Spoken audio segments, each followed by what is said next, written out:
Sound system working? Let's speak very quietly. Can the visitors in the back hear me? Yes? Okay. So we do have the sound system going. All right. Well, I want to welcome you all to the February 26th meeting of the Undergraduate Education Advisory Committee.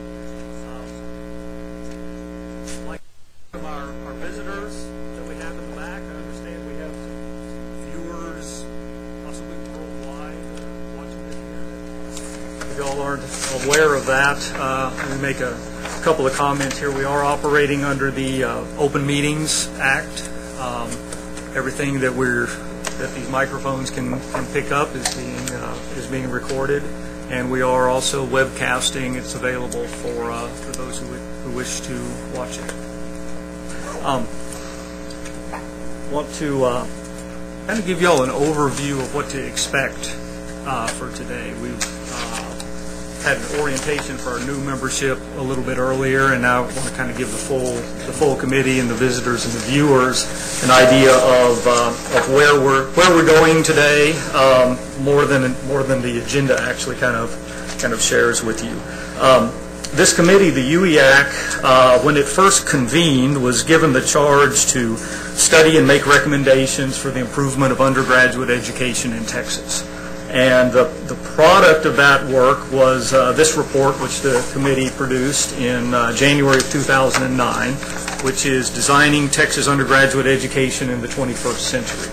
Along with this report, the committee also has advised the coordinating board on a number of other procedural and operational issues. We've given input on program review and degree review requirements, things like that, which is a part of our charge as well.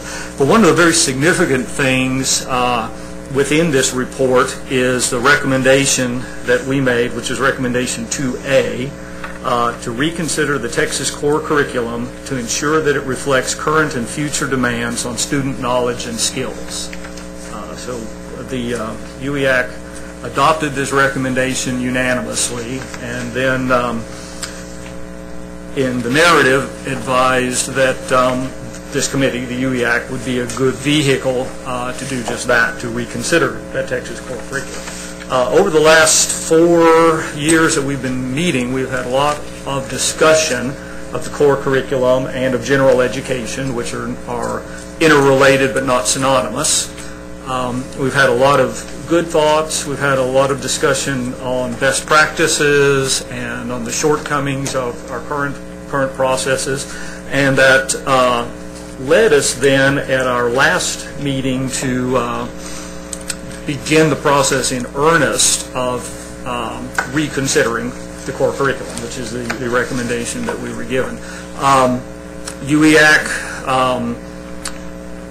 appointed a smaller group from within the committee to take everything that had been learned in the discussions from the full committee and in the various readings, and for that small group to try to craft a starting point, a suggestion from the work group on the core committee that could then be brought back to this full committee as a place to begin working on something more specific that UEAC could recommend in those purposes. The primary thing that we'll be working on in this committee meeting today is to hear these work that came out of that small work group. We have a presentation on that where we address some starting points for thinking about the core curriculum. There are really three pieces of that, three steps to that process as the work group sees it. The first of which is addressing the objectives, the core curriculum objectives, because until there's agreement on just what those core curriculum objectives should be, there's no sense talking about hours and processes and contents and courses and things like that until we are in agreement on what the objectives. So our goal for today, after hearing the presentation from the work group on all of the thoughts that the work group has, is then to have the UEAC engage in discussions. We'll probably break out in small groups during lunch to have these discussions, and then when we reconvene after lunch, be able to have a group discussion and we hope reach agreement on the core curriculum objectives, which would then guide us in future meetings to discuss more things about framework and implementation and all that. For our visitors and our viewers, we've got several housekeeping items and introductions and other things to do, so we probably will not actually get to the core curriculum work group's presentation until about 11 o'clock, and so that's maybe when the more exciting parts of this meeting will start happening. So, as if it hasn't already been exciting. Right, exactly.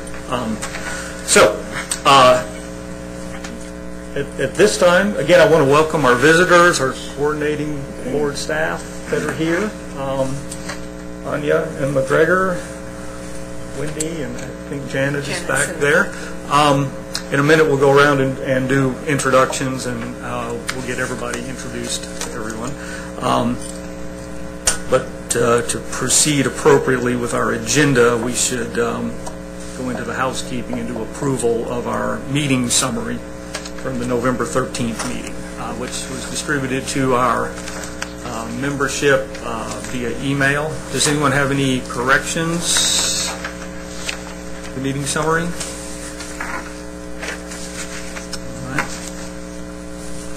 All right, if there are no corrections, I think it can stand approved.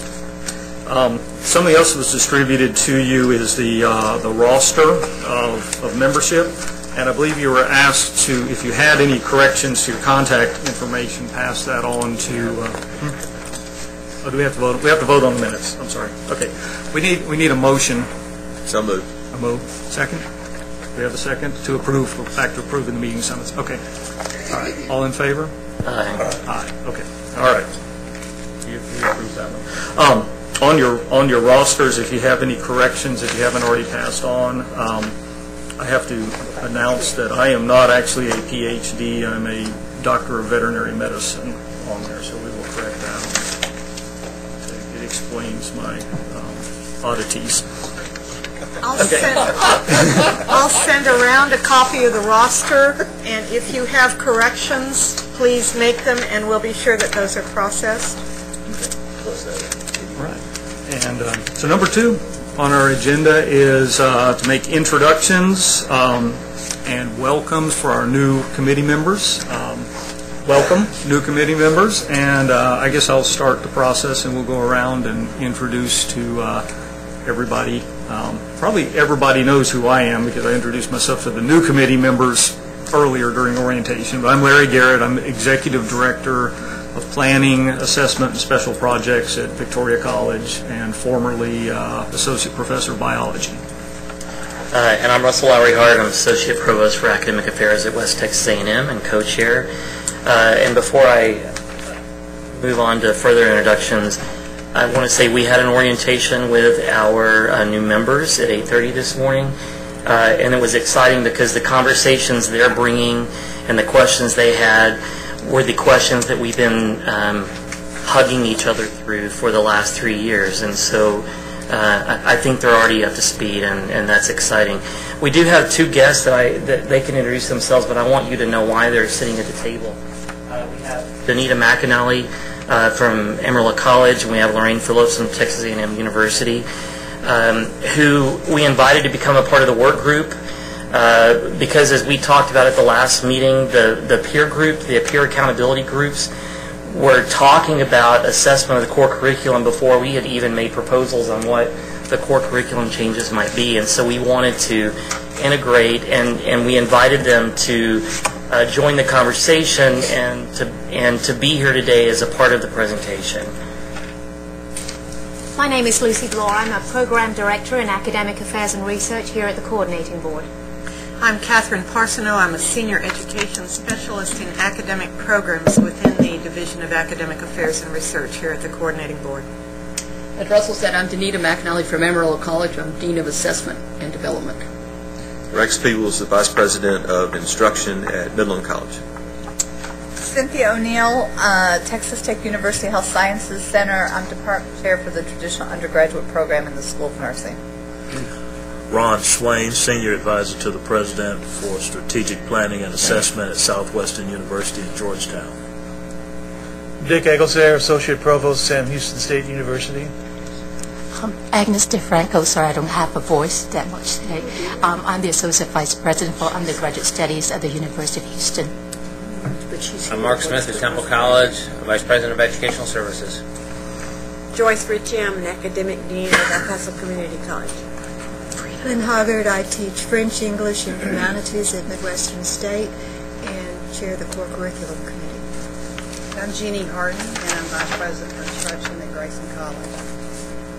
Jeff Schonberg, Department of English, Angelo State University. Shannon Carroll, Dean of Instruction, Frank Phillips College. Danny Day, Vice President of Instruction, Cisco College. Mike Coleman, Dean of Undergraduate Education, University of Texas at Dallas. Good morning, I'm Donna Eckel, Associate Provost in the Office for Undergraduate Studies at UTEP. I'm Larry King, the Coordinator of Institutional Assessment at Stephen Foster State University and Professor of Communication. I'm Bill Wagner, I'm the Duke Chair at Alvin. Robert O. Whittle, Vice Chancellor for Academic Affairs, Academic Success, the Alamo Colleges. Celia Williamson, I'm the Deputy Provost at the University of North Texas. Marianne Hopper, I'm the Dean of University Programs and sort of all things general education at St. Edward's University here in Austin. Excuse me. I'm Cheryl Peters. I'm sitting in today for Juan Carlos Reyna. I'm the Executive Dean of Instruction and Student Services, and I've also chaired our core curriculum committee for probably the last 15 years. And that's at Houston Community College. And I'm McGregor Stevenson with the coordinating board. And I guess if the oddities of Larry are explained by his Dr. Yvette Met, I'm not sure what explained mine, so I don't really know. So but I just wanted to clarify that. Can we formulate a committee to study the problem? It better be a large committee, and we might need more psychologists. So. Good morning. I'm Anya Sebastian, Director of Academic Programs at the Coordinating Board. Lorraine Phillips, Director of Institutional Assessment at Texas A&M University. I think we're just pleased that we have a full committee and are ready to do some really important work that will start today but certainly won't end today. I think we need to welcome our guest as well. Do you all want to introduce yourselves quickly so that we know who you are? Come up and speak into a microphone. Speak to the microphone? Yes, please. Yeah. Neil Armstrong, University of Texas at Austin, Vice Provost. I'm Libby Barlow. I work in academic affairs at the University of Houston. One of my responsibilities is the Gen Ed assessment. Hi, Brenda Nichols, Dean of Arts and Sciences, Lamar University in Beaumont. Kristen Harper, Executive Director of Undergraduate Studies at Texas A&M in College Station. Pam Matthews, Associate Provost for Undergraduate Studies at Texas A&M University. David Silva, Vice Provost for Academic Affairs at the University of Texas at Arlington. Okay. Associate Vice President, Undergraduate Studies at Texas A&M University. Edward Harpham, UT Dallas, Associate Provost. Well, and go ahead. Jenny Kennedy, Director of Policy at UNT System. And Marisa Potter with the Council of Presidents. Well, thank you all for being here. I think that the conversations we'll have today will make it well worth your time of being here, either as a committee member or as an observer. I do want to give a shout out to and a deep appreciation for Judith Bean, who's a former chair of this committee, and I think the conversations we're having today are really a direct result of her stewardship of this committee. So thank you for coming back. We're going to utilize you now that you're here, so prepare. We need to, if you are a visitor and you want to participate in the catered lunch program, then we need to collect the envelope from you with $11. And if you're a committee member, then someone from staff will come by and pick these up for you. And one procedural thing for the committee to clarify, everyone sitting around the table proxies and such are welcome to speak or invited to speak and give their viewpoints. But when it comes time to take a vote on part of the committee, only the actual members of the committee should vote. Proxies and the other visitors at the table don't vote on that. Okay. Moving on to item 3. Fortunately for Larry, unfortunately for us, his tenure comes to an end today as co-chair of this committee representing community colleges. And I think I can say with a collective voice that your leadership has been vitally important and deeply appreciated. And I think your strength is keeping us honoring the process, on task, and asking the really important questions, and we'll expect you to do that even though you're not a chair of the committee. So I think we should thank Larry before we elect him.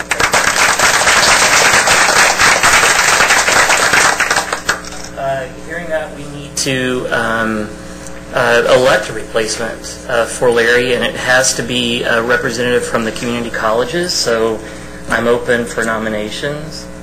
Agnes? I would like to nominate Rex Peebles. Okay. Rex is a nominee. Any other nominees? Rex. Motion to cease nominations. I so move. We have a nomination a motion to cease nominations. A second. All in favor of a motion to cease nominations, say aye. Aye. Then I ask for a vote of acclamation. You don't get to oppose, right? There's only one opposition then. Then I think we can vote by acclamation. All in favor of electing Rex as co-chair for this committee representing the community college arm, please say aye. Aye. Opposed? Wow, that was easy. People must not know you, right? All those new members, that helps a lot, doesn't it? Don't worry, they'll regret it soon. Well, welcome. Thank you. Welcome to the team. Thank you. One point of order, I guess, is I think it would be a good idea if, for purposes of co-chairing, I actually assume those duties at the next meeting and let Larry kind of carry on through the rest of this meeting, since this is such an important meeting. So, thank you. No objections. So. Rex doesn't want to start taking the blame until next week. I think he's blamed enough for things already. So, well, it seems to me like Larry just gets a walk today. I mean, he can, whatever happens, Rex is going to get the blame next meeting. So, that's right. Well, welcome to. Thank you. What I can speak from personal experience will be a really interesting, entertaining, and exciting. And just for the information of our new members and visitors, the way we run the leadership on this committee, we have co-chairs, one representing community college, one representing the university. Co-chairs serve for a 2-year term, and we have a staggered term, so that we always have an ongoing co-chair whenever we bring in a new co-chair.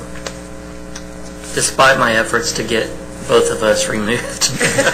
Yes, right. So Russell, as university co-chair, will rotate out of leadership at this time next year, and we'll elect a new university co-chair. Okay. All right.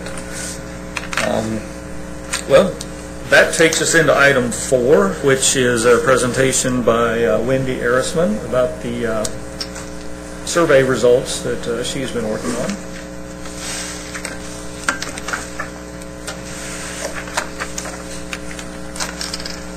And Catherine has kindly offered to change my slides for me. So you have a handout in your packet that includes the slides that will be presented today. However, you might want to look at the screen because the slides are kind of small on the handout, and you may find it difficult to see some of the graphs. This survey was conducted last fall by the Higher Education Policy Institute, which is a grant-funded group here at the coordinating board. And we were interested in really exploring the question of how general education is currently being assessed here in Texas at public institutions. I will say, first of all, that what I'm presenting today are findings. They're not necessarily conclusions. I really just started to look at the data, break it down by 2- and 4-year institutions. I think we've seen some interesting things, but we haven't necessarily reached any definite answers about the patterns that we're seeing. Catherine, if you could... Oh, actually, we're going to get some help from a volunteer in the audience, so we're good Great, to go. thank you. Just to give you a quick background on what we did in terms of the survey, we started out by reviewing the literature on general education outcomes assessment to make sure we were familiar with what's being done and what are considered to be effective practices. We also looked at a number of related surveys, one that was conducted here in Texas by the coordinating board that looked at the University of Texas, Texas A&M, and Texas state systems, so that was focusing on 4-year institutions. One conducted in Missouri that looked at both public and private institutions in the state and the way that they were assessing not just general education, but all of the different kinds of assessment processes. And then finally, a national survey that was conducted by the National Institute for Learning Outcomes Assessment, again, looking at a range of public and private institutions and at assessment practices overall. Then finally, we shared the draft survey with the accountability working groups, and that was very helpful. They were able to give us considerable feedback on how to expand some of the questions, how to clarify them, to make sure we were really getting the answers that we were expecting, people were answering the questions we were asking, I think would be the best way to put that. And next slide, please. We administered the survey online to Texas public 2- and 4-year institutions, excluding the health-related institutions, in November and December of last year. The invitation was emailed to the chief academic or instructional officers, but we also had assistance from the accountability peer groups in making sure that the survey was completed. And as a result, we had a 97% response rate, so we feel we've really represented the institutions in the state. Next slide, please. The first area of the survey looked at the process through which general education is assessed at these institutions. And one thing I want to make sure you realize is that for most questions, the percentages don't add up to 100% because institutions were able to choose multiple answers. Next slide, please. The first question that we asked was just an open-ended question about how institutions assess general education. Obviously, we got a wide range of answers. It was very interesting and informative to hear all the different processes that are used at a range of institutions. I did see some patterns that I thought were interesting and that I think inform the rest of the answers to the survey, and that this slide shows that really general education is being assessed at 3 different levels and that varies by institutional type.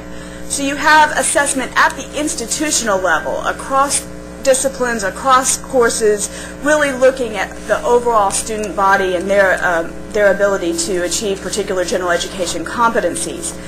You also have some general education assessment that occurs at the department or program level across those courses, but within the department, particularly relating to core curriculum or other general education courses those departments offer.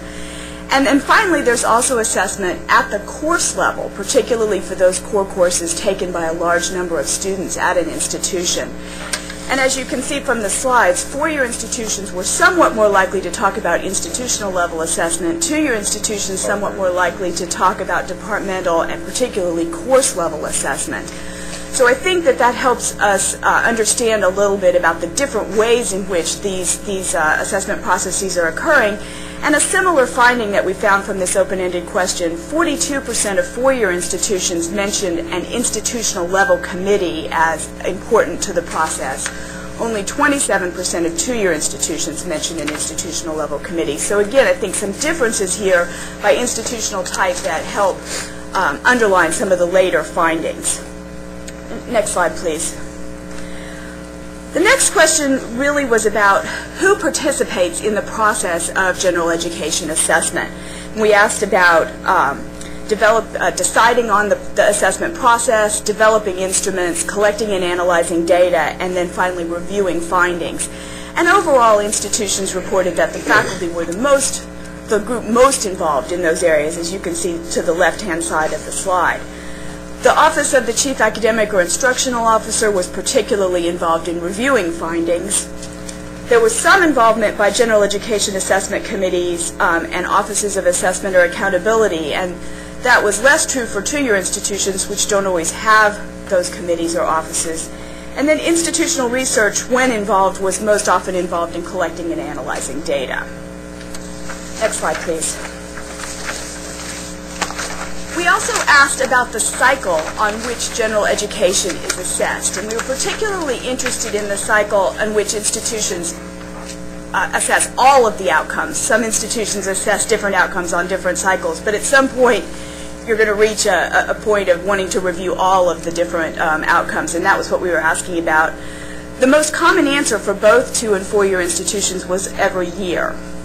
But the next most common was every 3 years or beyond, so definitely two differences there. And interestingly, we saw, particularly from 2-year institutions, some assessing general education outcomes every semester, and that seems to be particularly common among the technical colleges. Next slide, please. We then moved into questions about resources for general education assessment. Of course, this comes up a lot. Assessment is resource intensive, and so we wanted to learn more about how institutions are able to provide various resources for faculty and staff members. Next slide, please. First, we asked about staff positions primarily devoted to assessment. Now, this wouldn't be just general education assessment, but to assessment more broadly. When I first looked at the data, I thought, oh, it's 50-50, yes and no, and then I broke it out by 2- and 4-year institutions and saw something completely different. 79% of 4-year institutions have such a position, and in many cases more than one. 35% of 2-year institutions. So that's a significant difference, and again reflected, I think, in some of the later findings. We also asked about where these positions are located within the institution, and the most common answer, particularly for 4-year institutions, was in an Office of Assessment, Accountability, or Institutional Effectiveness, followed by Chief Academic Officer or Institutional Research. And then in the case of 4-year institutions, you sometimes also see positions located in a school, college of undergraduate studies, or in individual colleges and departments. So those are often reflecting having more than one position devoted to this. Next slide, please. We asked about a range of resources available for faculty and staff members to help them with assessment. The one that we saw most often was funding for faculty or staff members to attend conferences or trainings, and that was really true for both 2- and 4-year institutions. Next most often was one-on-one consultation with faculty members, but there were differences there. We saw that at 94% of 4-year institutions, 74% of 2-year institutions, and I would think that's certainly related to having staff positions available to work with faculty in that area. 2- and 4-year institutions were pretty similar in their offering of books or reference materials, but one that I thought was interesting is that 2-year institutions were more likely to offer assessment training as part of a formal professional development activity, such as an assessment day, an in-service day, or an orientation for new faculty members. 4-year institutions at least somewhat more likely to offer optional assessment workshops for faculty and staff members. Then the least often resource mentioned was funding or release time for assessment work. But it was more often mentioned by 2-year institutions, which again I think reflects not having a staff position primarily devoted to that. You have to find some way to get the staff time to get the work done. Next slide, please. One resource that we wanted to focus on, in part because of interest on the part of the accountability peer groups, is the use of assessment management software packages to help with data collection and reporting. So we asked about the use of those packages, and we found more often at 4-year institutions, 68% of 4-year institutions have such a package in place, 36.5% of 2-year institutions. But 2-year institutions are working on catching up. Quite a few of them are in the process of adopting a package of this sort. We also asked about how long those packages have been in place, and you can see from the slide that four-year institutions have had them a little bit longer, but not all that much longer. We found overall 87% of institutions had used this software for 3 years or less, and 51% for 1 year or less. And I said, we got answers like 1 month, or we installed it yesterday. So definitely a moving target in terms of what's happening with the software. Next slide, please. We also asked about which software packages were being used, and we found that for four-year institutions, most often it was Weave Online or Blackboard. Two-year institutions were somewhat more likely to say they had a locally developed software program that they were using for this purpose, and also more likely to mention using strategic planning online. Next slide, please. Our next section of the survey had to do with the practices and methods used for assessing general education at these different institutions. And next slide, please. The first area that we talked about was the use of a standardized exam for assessing general education competencies. And we saw substantial differences here between 2- and 4-year institutions. 88% of 4-year institutions are using such an exam, 27% of 2-year institutions. And I thought, well, an explanation for that could be participation in the voluntary system of accountability, which requires the use of such an exam. So I went ahead and broke the data down a little further, because not all of the 4-year institutions are participating in VSA. I found that 96% of VSA institutions are using such an exam, and the one that isn't is in the process of adopting it. 57% of non-VSA institutions, and another 29% of those are adopting it. So even if they're not a part of VSA now, 4-year institutions are more likely to be using these standardized exams. Next slide, please. We asked about which group of students the standardized exam is administered to, and found some significant differences there. For those 2-year institutions that are using an exam, 65% said they were administering it to a sample of students who have completed or are close to completing their general education or the core curriculum. 74% of 4-year institutions said they were using a sample of first-year students and last-year students. And again, I think that is reflective of the requirements of the voluntary system of accountability. And in fact, when I broke it down, I think that that's very much true, because the 88% of the 4-year institutions that are part of VSA are using that first and last year sample. Only 17% of the institutions that are not part of the VSA.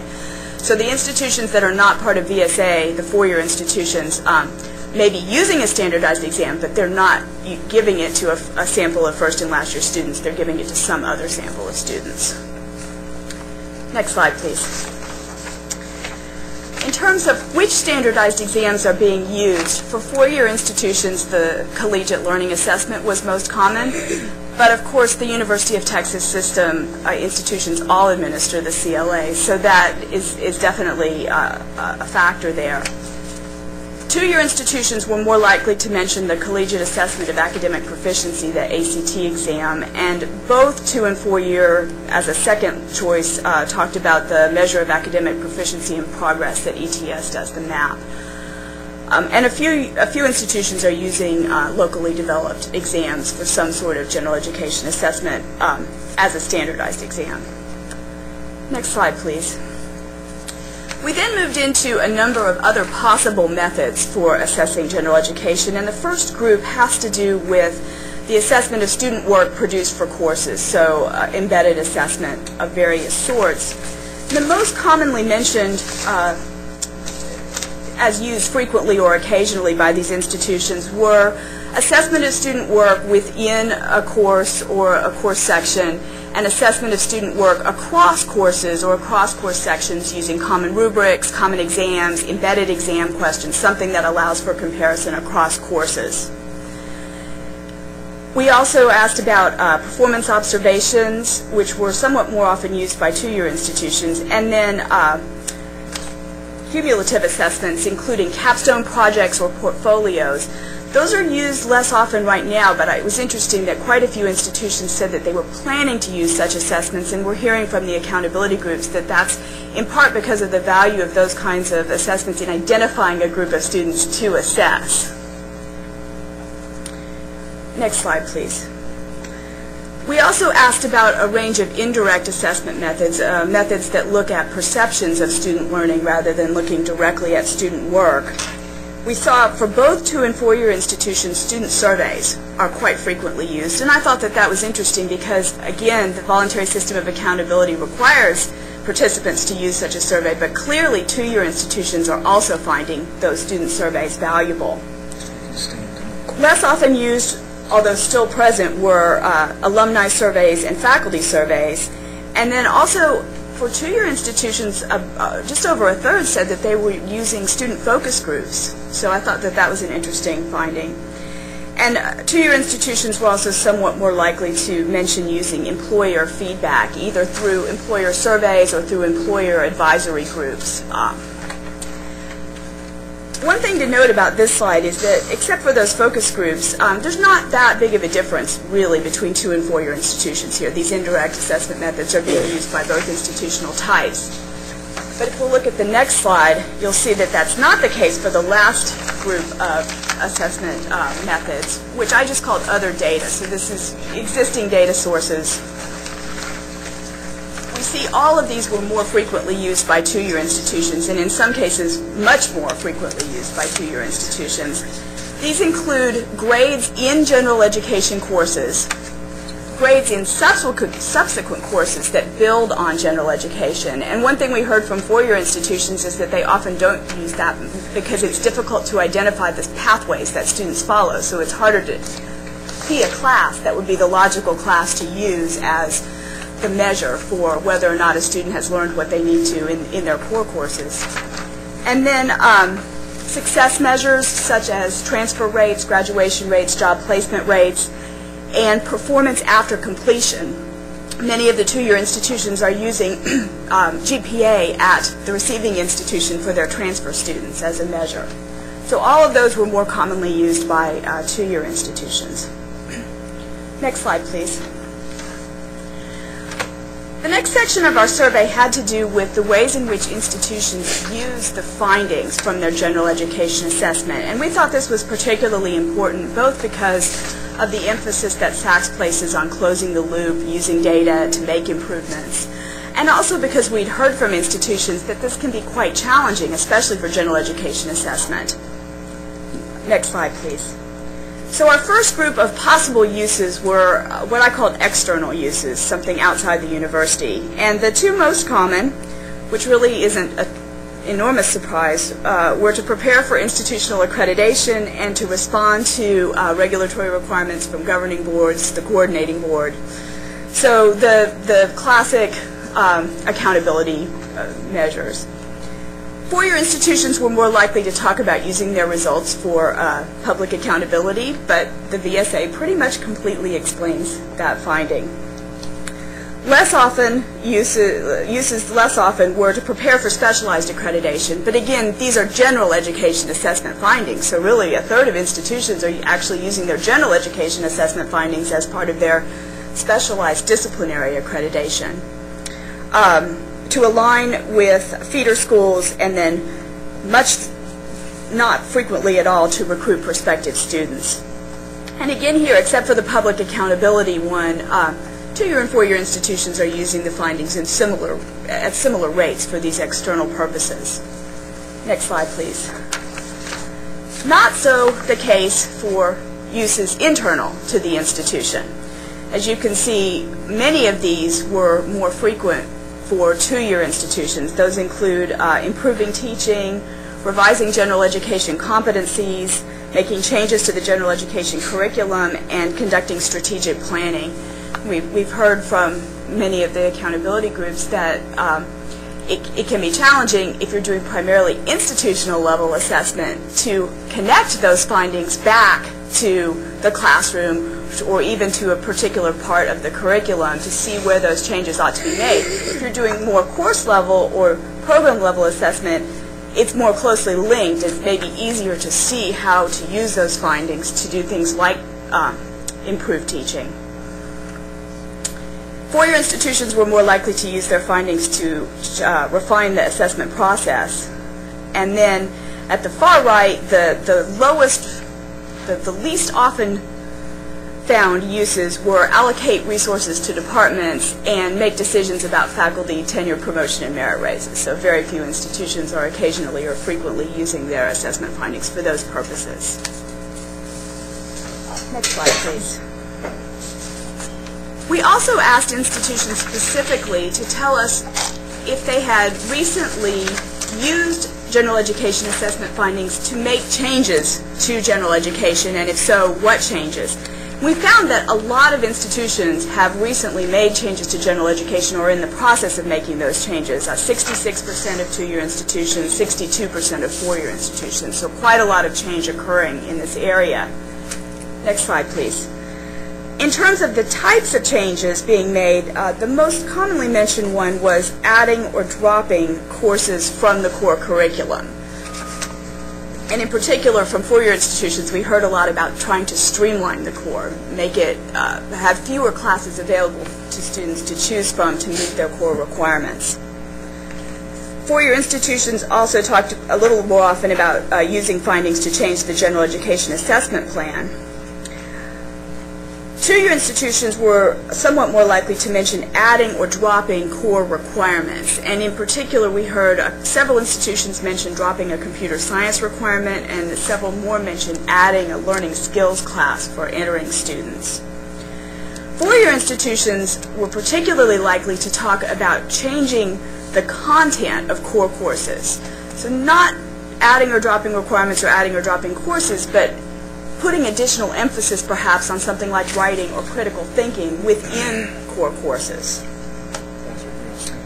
And then in the far right, some of the four-year institutions were also reducing that number of hours in their core curriculum. Next slide, please.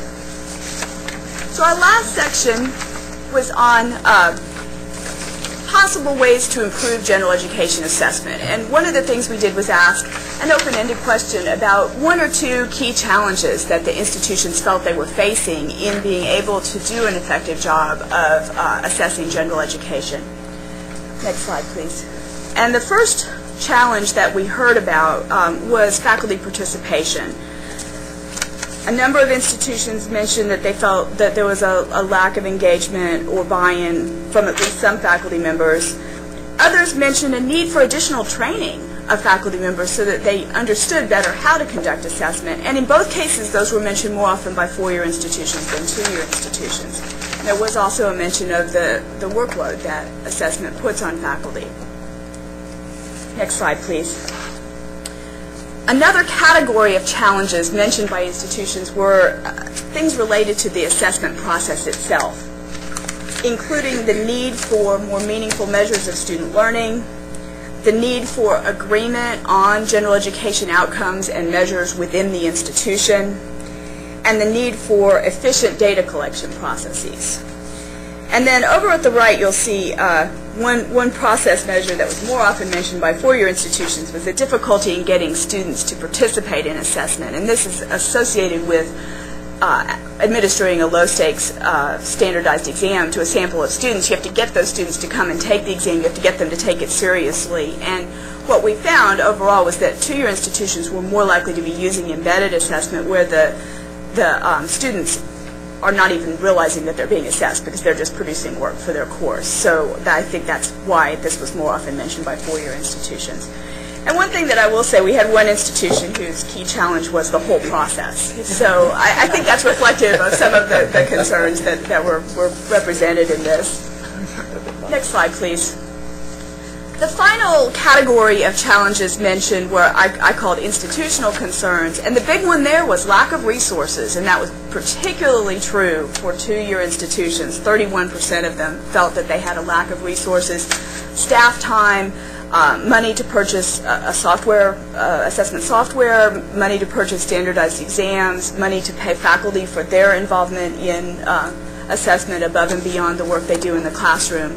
So that was definitely a big concern for two-year institutions. Some institutions also mentioned that they felt there was a disconnect between general education and the disciplines, and that made it harder to get people engaged in participating in general education assessment. And then a number of institutions, more of them four-year, mentioned the challenge of using general education assessment findings for institutional improvement. So next slide, please. So our last question was really about a close-ended question about what would be the options for improving general education assessment. And we did say people could only check 3 because we thought if we allowed people to check all that apply that we would actually get everybody checking almost everything. And these responses really do mirror the open-ended question.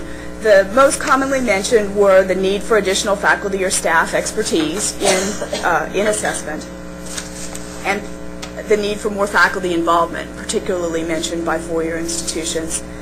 Then additional resources, again, somewhat more often mentioned by two-year institutions. But then there were some differences after that. Two-year institutions were more likely to mention wanting agreement on general education or core curriculum outcomes across the state. Four-year institutions were more likely to mention that it would be helpful to have additional emphasis on assessment by institutional leaders. So some minor differences, but I think overall the message is getting faculty engaged and involved in providing additional expertise in the area and then providing additional resources are really the fundamental issues at stake. Next slide. So that's everything I have. Just to let you know, if you're interested in actually looking at some of the data, findings for 2- and 4-year institutions as well as for the institutional peer groups, and all of the open-ended responses organized by 2- and 4-year institutions, although de-identified, are available on the Accountability Systems Working Group website. So if you go to the Accountability System, you'll see a page that says peer groups. There's a link on that site to a PDF document that includes every bit of information you could want, I think, about this survey if you want to look into it further. And I'm happy to take questions if there are any. About this can we, is this available so that we can color and full page? Sure. Share with our institutions? Sure. Catherine, would be the best thing, if there's a request for the PowerPoint, would the best thing be for me to send it to you and then Sure, have it? okay. All right. We'll distribute it. I'll ask Catherine to share it with all of you. Very good. If you look at the meeting notes, and I'm sure you all have read them with great interest from the previous meeting. One of the updates we received was on the Accountability System peer group meeting. And that's really the context for Wendy's presentation. The peer group accountability groups are really charged with finding ways to assess the core curriculum as we are trying to redesign it in some form or fashion. And so I think knowing what our institutions are doing and what their perspectives are on the assessment of the core will be an important insight as we talk about revising it. Do you have other questions for Wendy? Thank you, Wendy. We are doing pretty good on our schedule. We're actually a little bit ahead of where I was afraid we might be at this time. Which is really unlike us. Right, exactly. So I think while we swap over our presentations, this committee does not normally take breaks ever.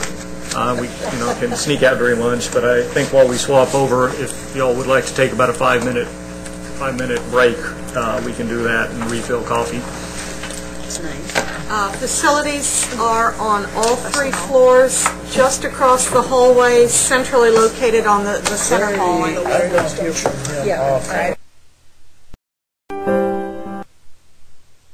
About the work that has been done by the UEAC work group that was addressing the core.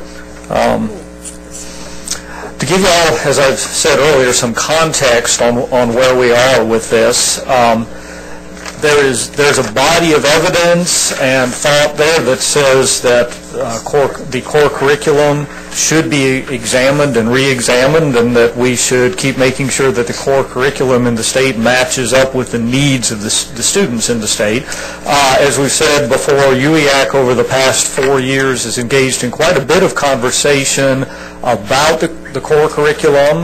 We've had a lot of ideas, a lot of good thoughts, and it came time for UEAC to take this on specifically as a task. And over the fall meetings, we had quite a bit of deliberate discussion about core curriculum issues and what might be done, what the various options were. And the end result there was that we found that we needed to get a smaller group to focus in and create a starting point for talking about a revision of the core curriculum. We needed to create something that was organized and structured in such a way that we could build upon it, modify it, shoot it full of holes, whatever might be the case. All right, and thus was born the UEAC, the core curriculum work group for the UEAC, which met on January 20th and 21st, and then met again yesterday afternoon to work on that. And the membership of that work group is myself and Russell Lowry Hart, Agnes DeFranco, and Rex Peoples as the members of the UEAC who are on there. We also, because it's a best practice to consider assessment sooner rather than later, we invited 2 assessment professionals to advise us in this process, Lorraine Phillips from Texas A&M and Danita McAnally from Amarillo College. And they provided us input on how, as we move through this process, it could either be or not be assessed, so that we don't create something that's unaccessible or frustrating to assess. Also assisting us in the process were Catherine Parsonault and Lucy Bluer of the coordinating board, and Janet Banky and Wendy here. All right. So why did we feel as the UEAC need to reconsider the core curriculum? Well, the current core curriculum, as far as the statutes and the processes and the procedures and everything that goes on, is 20 years old. And we've had 20 years of it getting increasingly messy and outdated, and it's become something that's rather unwieldy, as we'll see in some slides in the future. There's a lot that's built into the current way we do the core that's not necessarily helpful to what the core is really supposed to accomplish. The UEAC, as I mentioned earlier, took on the recommendation that said that to improve undergraduate education in Texas, we needed to reconsider the Texas core curriculum to ensure that it reflects the current and future demands on student knowledge and skills. And so that's what's driven this conversation, is making sure that we have a core curriculum that reflects what students need to know. And what it really is a core curriculum that facilitates and empowers instruction to give students what they need to know, the knowledge and skills that they need for the future. So, all right. This discussion has to be framed within the existing parameters of what's there, what we have to live with, knowing what we can and can't change, or what criteria we have to meet. So we took a look to start with at the existing parameters we had. One of those is SACs.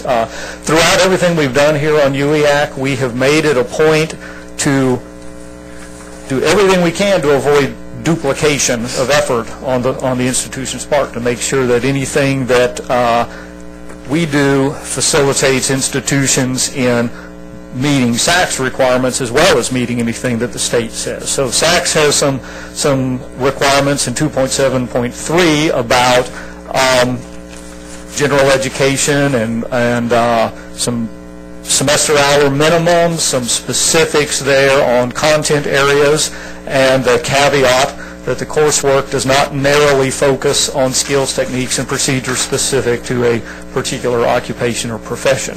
All right, so we kept in mind here that this is what SACS expects from us. All right, we also have certain things in the legislative requirements. The legislature has actually defined for us core curriculum as the curriculum in liberal arts, humanities, and sciences, and political, social, and cultural history that all undergraduate students of an institution are required to complete before receiving an academic undergraduate degree. All right. And so that makes a good time to comment that something we've been cognizant of is that there is a difference but a considerable overlap between core curriculum and general education requirements. And to keep in mind that what we're talking about here in the UEAC is the Texas State core curriculum, because that is what we would be making recommendations is to the coordinating board and to the state of what those things that fall within the purview of the Texas State core curriculum, what should be there. And that is a subset, perhaps, of the general education requirements that SACS is interested in and that institutions set for themselves. So we've kept that in mind, and we need to continue to keep that in mind as we go through our deliberations, that what we're really talking about is those things that are the state regulations and policies and practices that have to do with that. So the legislation defines a 42-semester-hour core. It defines some specific content areas in government, political science, American and Texas history. So those are all parameters that we should begin our process by thinking within those parameters there. And it doesn't mean that at some point we won't revisit these parameters, but for today's discussion we're going to talk about how we can reframe the core within the parameters that we have, and in the future this group will then come back and talk about, okay, we've improved within the parameters, now let's talk about what we might want if we could change the parameters. Right, yeah. It would be the most appropriate process to determine what it is that the core should be accomplishing, and can it or can it not be accomplished within the existing parameters. And then if we can demonstrate that those parameters need to be changed in order to accomplish what the core should accomplish, then that would be a further step. But as Russell said, the work group decided to stay first within the context of the current legislation, current parameters, and make some suggestions as to what could be done just within that context. Okay, so here is basically operationally the way that plays out. The 42 to 48 hour requirement for core completion, with 36 hours of core requirements that are currently in the Chart 1 thing, and there's all of the Chart 1 items. This is the existing core, all right, defining content areas, semester hours that go there. Then there's the second, I think our next slide is, did I miss something? Oh, they're both there, sorry, yeah. So we have component area 1 and 2. So this is the current structure, just to remind y'all. Here is a listing which y'all can't read, and I'm not going to read, and the point is to say that there's a whole lot of stuff here on core assumptions that have been written for us. There's some defining characteristics that have been given us, the perspectives, the exemplary educational objectives for all of these different content areas here. And is that the end of the list? Yeah, that was the end of the list. So here's what we're thinking is that all of that, if y'all didn't get it through reading through it, is not necessarily contributing to facilitating the students' learning of things that students should be learning via the core curriculum. There's a huge amount of stuff there that creates a huge amount of work for assessment and chart writing and numbering things and assigning them to different places, but most of that does not facilitate the instructor in the classroom being able to help students develop their skills and their knowledge. So we're basically proposing to throw out all of those and take a much more streamlined approach, but one that is directed much more at the current best practices in general education and core curriculum. So here's what the work group has tried to do. We have tried to capture the conversation we've been having over the last 3 years and reflect it back to you in ways that can move us forward as a committee. So this is what we adopted at our last meeting, that we think the purpose of the core should be this. Through the core curriculum, students will gain a foundation of knowledge of human cultures and the physical and natural world, develop principles of personal and social responsibility for living in a diverse world, and advance intellectual and practical skills that are essential for all learning. We voted on it. We approved it as the purpose of the core curriculum. So what the work group tried to do is then use this purpose and bring some core curriculum objectives back to you that we think fulfilled this purpose. If you recall, way back in April of last year, we got together in this forum and talked about things that we wanted the core to do, and these are things we wanted: critical thinking, communicating, problem-solving, ethics, information literacy, a platform for growth, being transferable, skills across the curriculum. These are things we wanted from the core curriculum. These are things we didn't like about the current system, that there were too many learning outcomes, it was too complicated, really impossible to assess, not relevant. It didn't get specific focus on things that employers said they wanted, like group skills, critical thinking, communication, civic ethics, life skills. These are things that, as a group, we talked about in April that are a reflection, really, of the conversation we've had the previous year and a conversation we've continued to have. So what we tried to do as a work group is to come up with core curriculum objectives that move us in direction of dealing with these dislikes. These are resources we've used over the past 3 years and that we used in our work group. Specifically, if you haven't familiarized yourself with the AAC and U LEAP initiative, it not only has the learning outcomes, but it has value rubrics that are specific to assessment that I think we will rely heavily on as we move forward in this process. Here are the parameters, and you guys can pipe in at any moment. Here are the parameters that we set on what we are going to bring back to you to reflect what you have told us you wanted. That we had to have some alignment between the core curriculum objectives and course learning outcomes. That alignment had to fulfill SACS requirements. And that we might need to reflect some alignment between the core curriculum objectives and institutional general education objectives.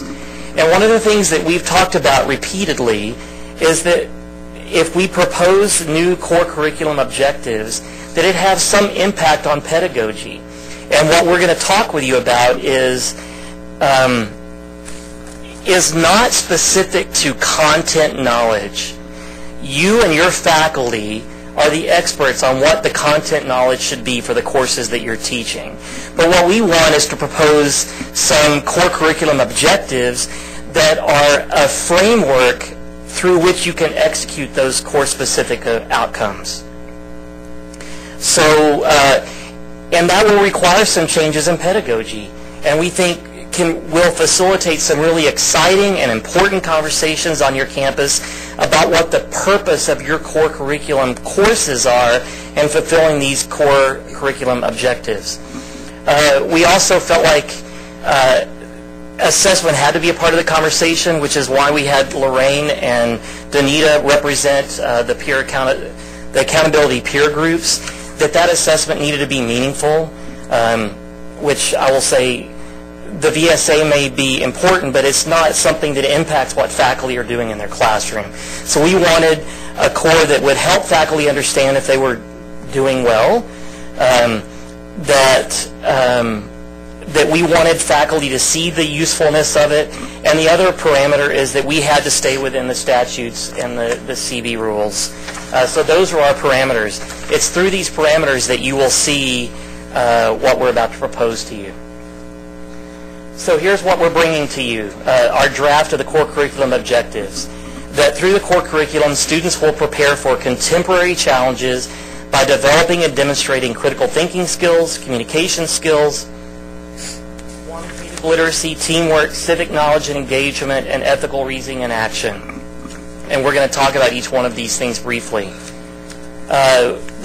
Critical thinking skills we think should include creative thinking, inquiry, analysis, and synthesis of information. Communication skills should include effective written and oral communication.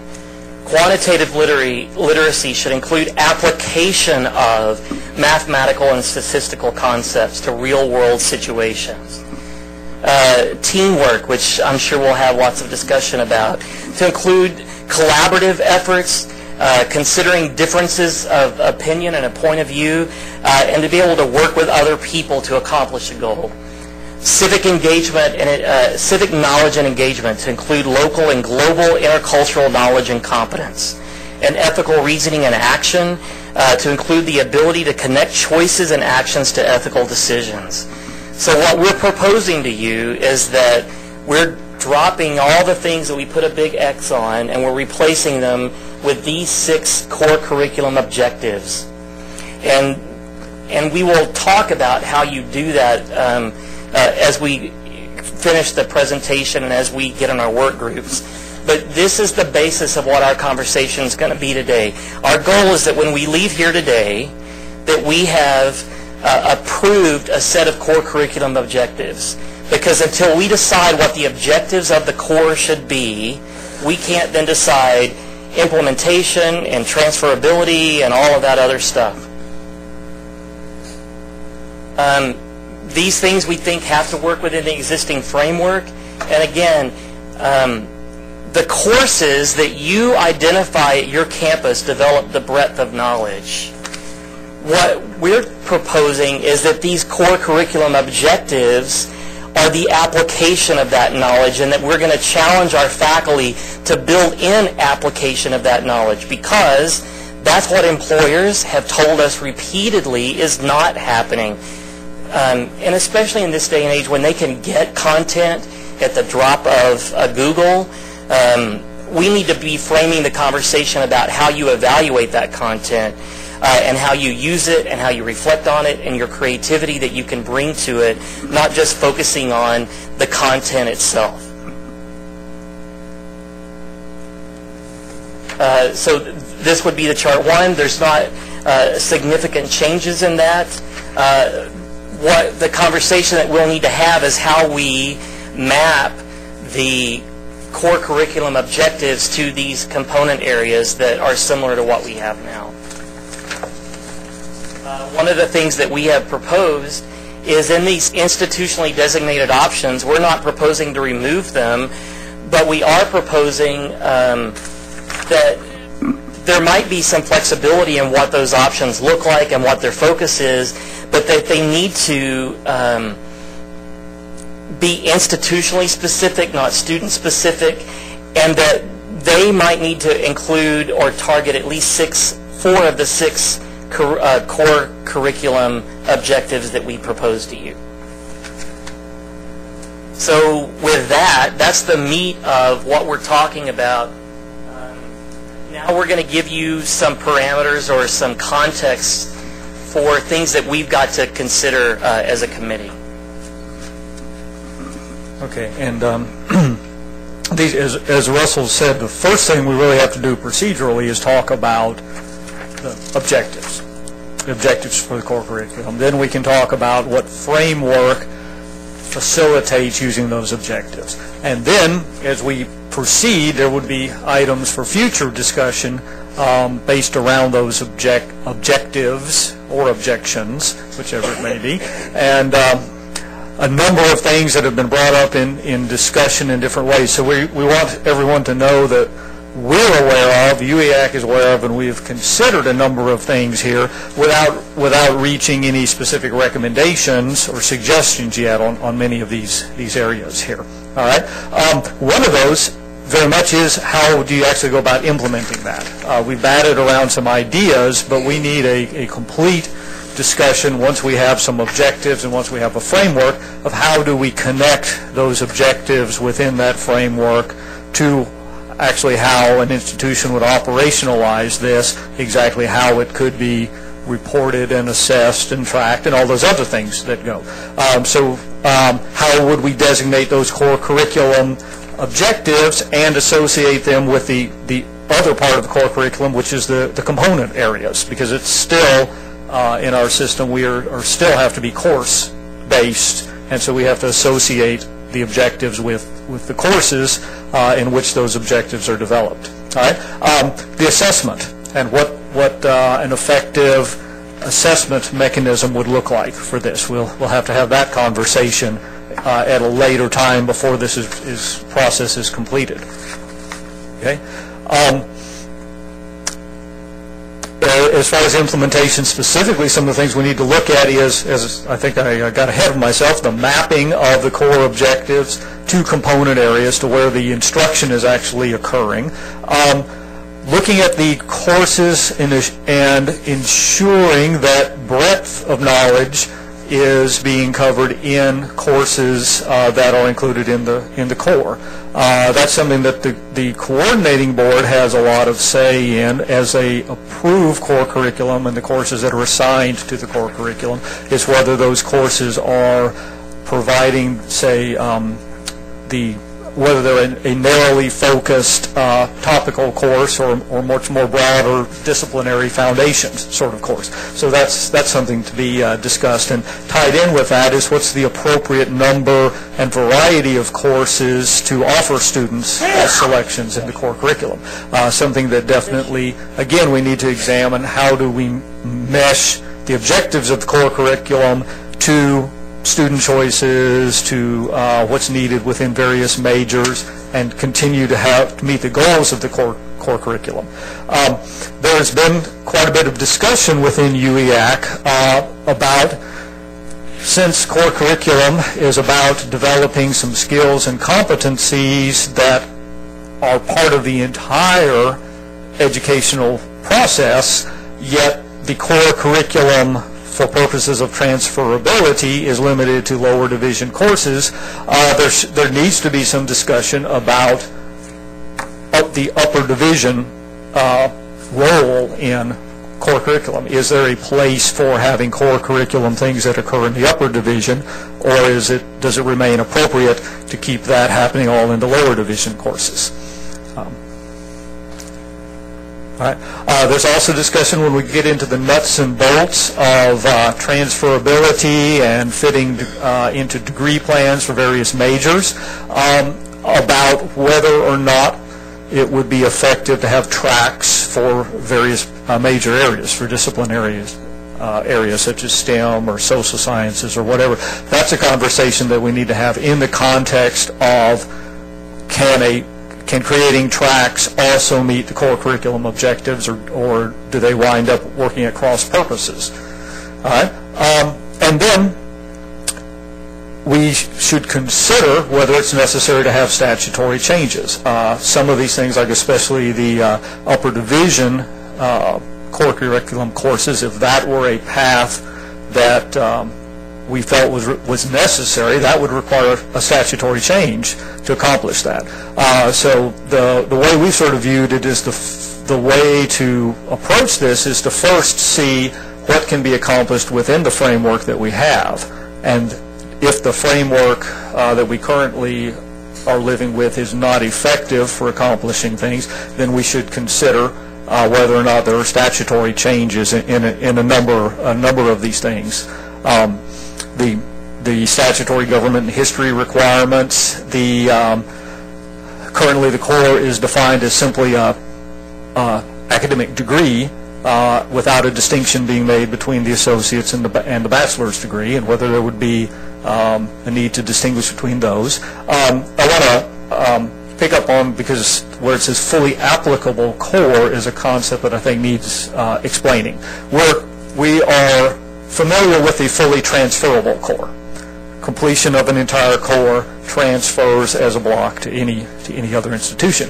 But we're also aware that whilst it may transfer, it does not necessarily apply to a particular degree or a particular major, and that creates problems for students. So there's It's not even transferring from institution. It's transferring from one degree program to another in your own institution.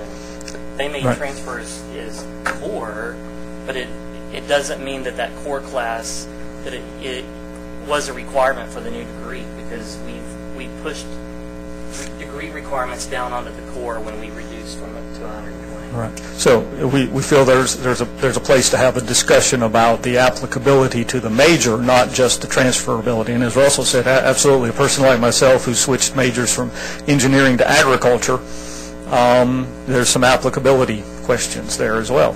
And then related to this, again, with the hour requirements on associate's degrees and bachelor's degrees, whether there's a place to create a better outcomes for the student by having a different level of core requirement for those two different degree levels. Okay.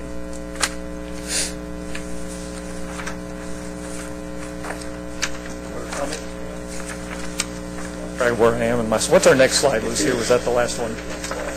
There we go. Okay. All right.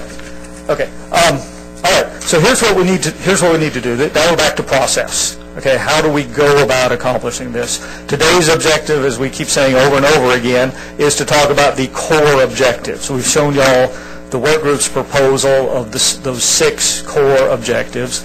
We're going to form 6 small groups for discussion today. We can discuss through lunch. We can come back then and have each of those groups present their thoughts and their consensus on the proposed 6 core objectives that have come from the committee, and see what we should do differently with them. Are those the right 6? Or should there only be 4? Do we need 11 or 15? Everybody looks at me when I say 15. So no, we'd like to keep it a small number. We think that's a better practice to keep it a small number. So that's going to be today's objective. We will then, hopefully, if we accomplish that objective, use the same work groups that have worked on talking about the objectives to then talk about the framework, the hour requirements, the structure, the organization, all of those things, and come back to us with some suggestions on that. And that would be the primary topic for our next meeting, would be to bring back the work group's ideas and suggestions for framework. We've presented a framework here, but it's one step removed from first agreeing on the objectives. And then the framework that we've suggested may or may not be the appropriate one to then work from. We may need to propose something different. Finally then, once we've agreed on the framework, which we may or may not accomplish at our next meeting, then we need to get into discussions of the nitty-gritty details. How do you actually go about implementing this? How do you connect these core objectives? If I make an assumption that we took the whole thing as it was, what we don't have an answer for is how would we connect these objectives operationally to the framework? What does it look like? How do you track those things? How do you identify those things? How do you get down to the nuts and bolts? And that's one thing that UEAC has been very important on for many things in these last several years, is thinking of all the intricacies and the unintended consequences that come when we get down into procedural details. So that would be essentially part 3 of what we would work on in this process. And when we get to that level of part 3, that's when we are bringing in these other items that we listed in future discussion. Things like tracks and different requirements at different degree levels. All of that needs to be a part of the implementation discussion. Some of that probably comes sooner than that. Some of those things come in the framework. I would say that, Larry and I have voiced the proposal, but in all honesty, the way the work group developed these is a reflection of the way UEAC has always worked. It was 2 full days, and even in evening meetings, and Agnes and Rex and Lorraine and Danita were vital to crafting what we think is a reflection on the conversations that we've had as a full committee for 3 years.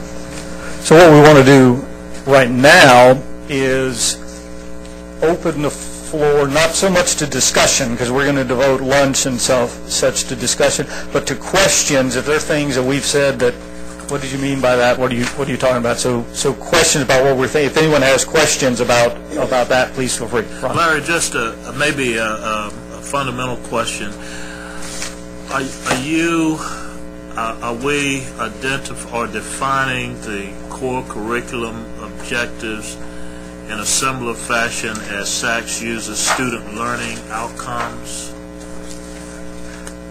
one thing we have done, and we had a discussion about the terminology, was to make sure that we did not use learning outcomes as the word here, because we didn't want to confuse the discussion between learning outcomes and core objectives in the event that they aren't exactly alike. But Okay. Yeah, I'll comment on that, Ron. I think that we need to keep in mind that there's a distinction that can be made between first establishing objectives for a course or a program, and then specifying student learning outcomes that can actually be assessed and evaluated therefrom. And so part of what we've tried to do is craft objectives that from those objectives, then the institution can then craft more specific student learning outcomes that they would assess and evaluate that then meet those objectives. And I recognize that that's kind of a fine distinction, but I think it's also an important one to make. And so part of what guided us in all of this was the core requirement that speaks to, or is it a comprehensive standard? And I just wrote a CCR. I should have all this memorized, right? But whatever it is, it addresses general education outcomes. And the SACS is very big on a lot of guidance, but no prescriptions. Right. As a general rule, which I think is both vexing but also very good. By the way, and that's part of what we're trying to aim at too, so that you can so an institution can take the core objectives and they can use them to both satisfy coordinating board rules, but they can also use it to satisfy SACS core requirements and comprehensive standards that deal with general education, either in part or in total. Okay, thank you. That's very helpful. Not only was I thinking about SACS, but looking at the resources that were used, LEAP and also the HEART research, both of which use the terminology student learning outcomes or outcomes. And so I was just wanting some clarification on those in context of these objectives. Thank you. We had lots of discussion about the languaging of that, and ultimately the statute determined what the answer was for us, because the statute talks about core curriculum objectives, and so we wanted to mirror that language. I want to clarify one thing I said early on. We did have the slide up there about the core curriculum assumptions, and there are good things in there. We weren't proposing to just scrap all of the assumptions, but the assumptions need to be examined in the context of this. So there wasn't a big X through the assumptions, but in the operational end and the 495 EEOs or whatever they are that are out there. Other questions? Just more an observation. It seems that there's been a collapsing of the 6 core competencies with the perspectives, and looking at those perspectives has always been difficult to say, well, how do we really know that students have learned or picked up all of these throughout? And it looks like you've tried to do a little bit of merging of those, and I really like that. That's good. Exactly right. We've tried to do that, and we've tried to frame them in a language that's more action language, something that's more demonstrable than a perspective. Other questions? I don't know if I'm allowed to ask a question, because if it's just a point of clarification. Come to the microphone, Libby. I heard you to be saying that your assumption in talking about all this is that there will not be assessment of core stuff above the level of the course. Is that correct? No, that was not the assumption. No. But we need to have an in-depth conversation about assessment, because one of the things that comes out of any of these recommendations from UEAC needs to include how the state should ask assessment to look. Now, we're not saying, and I want to clarify, we're not asking the state to define the assessment process, but one of the state's assignments is to assure that it is being assessed. And I think we'll need to make recommendations on what that looks like, and I think the value rubrics that LEAP have established and tested are a great place for us to start this conversation. Okay. this may come later on in our discussion, but when we look at the objectives and the skills here, are we assuming these skills are independent, or are these embedded in many areas? Okay, that's a really good question. Rex just said both, right. Does it have to be both is what I'm asking. No, we have not made that assumption. I think the assumption that we've operated on is that it could be in one or more, but not necessarily the case. And I think some of the objectives certainly lend themselves more naturally to being found in more than one course or more than one program, but some don't. I understand that, Rex, but I'm saying we assume there has to be individual courses assigned at least one class to each of these areas. I think what the decision we're going to have to make, and this was the point of the most vigorous debate in the work group, was do we map these 6 objectives to component areas and say, okay, in communication, you may have your learning outcomes specific to the course. That's great. But whatever course you're putting in to fulfill the communication must also fulfill the communication skills and the teamwork skills or the critical thinking skills. And the argument might be that in mapping that out, that critical thinking skills have to be executed in all component areas, then another one of these objectives is mapped to that component area. But there was a lot of debate and still no agreement on whether we map it out or let the institution. But I think part of the answer to your question, though, is also the very practical matter of the current legislation requires that we have a 42-hour minimum core. It also requires that we have a minimum of hours in certain component areas, which means, in effect, that we have to have at least one course in those component areas, and then, as Russell was talking about, how to then map those component areas to those objectives. And I think it's really crucial for everybody to recognize that when the UEAC committee first began its discussions of the revision of the core curriculum, there was a fair amount of sentiment to simply toss out the old core and start all over again. And that sort of changed for 2 reasons. One is very practical, and that is that if you want to toss out the core curriculum and start all over again, that's going to require legislative action by the state legislature to do that. Otherwise, we have certain statutory requirements that have to be met. And that could be, at least, a long and difficult process. So then in the meantime, what do you do? The other consideration is that, and I think it's also instructive to point out to folks that this committee meets 5 times a year for 5 hours of meeting, and we really don't take breaks from 10 to 3 as a general rule. That's really true.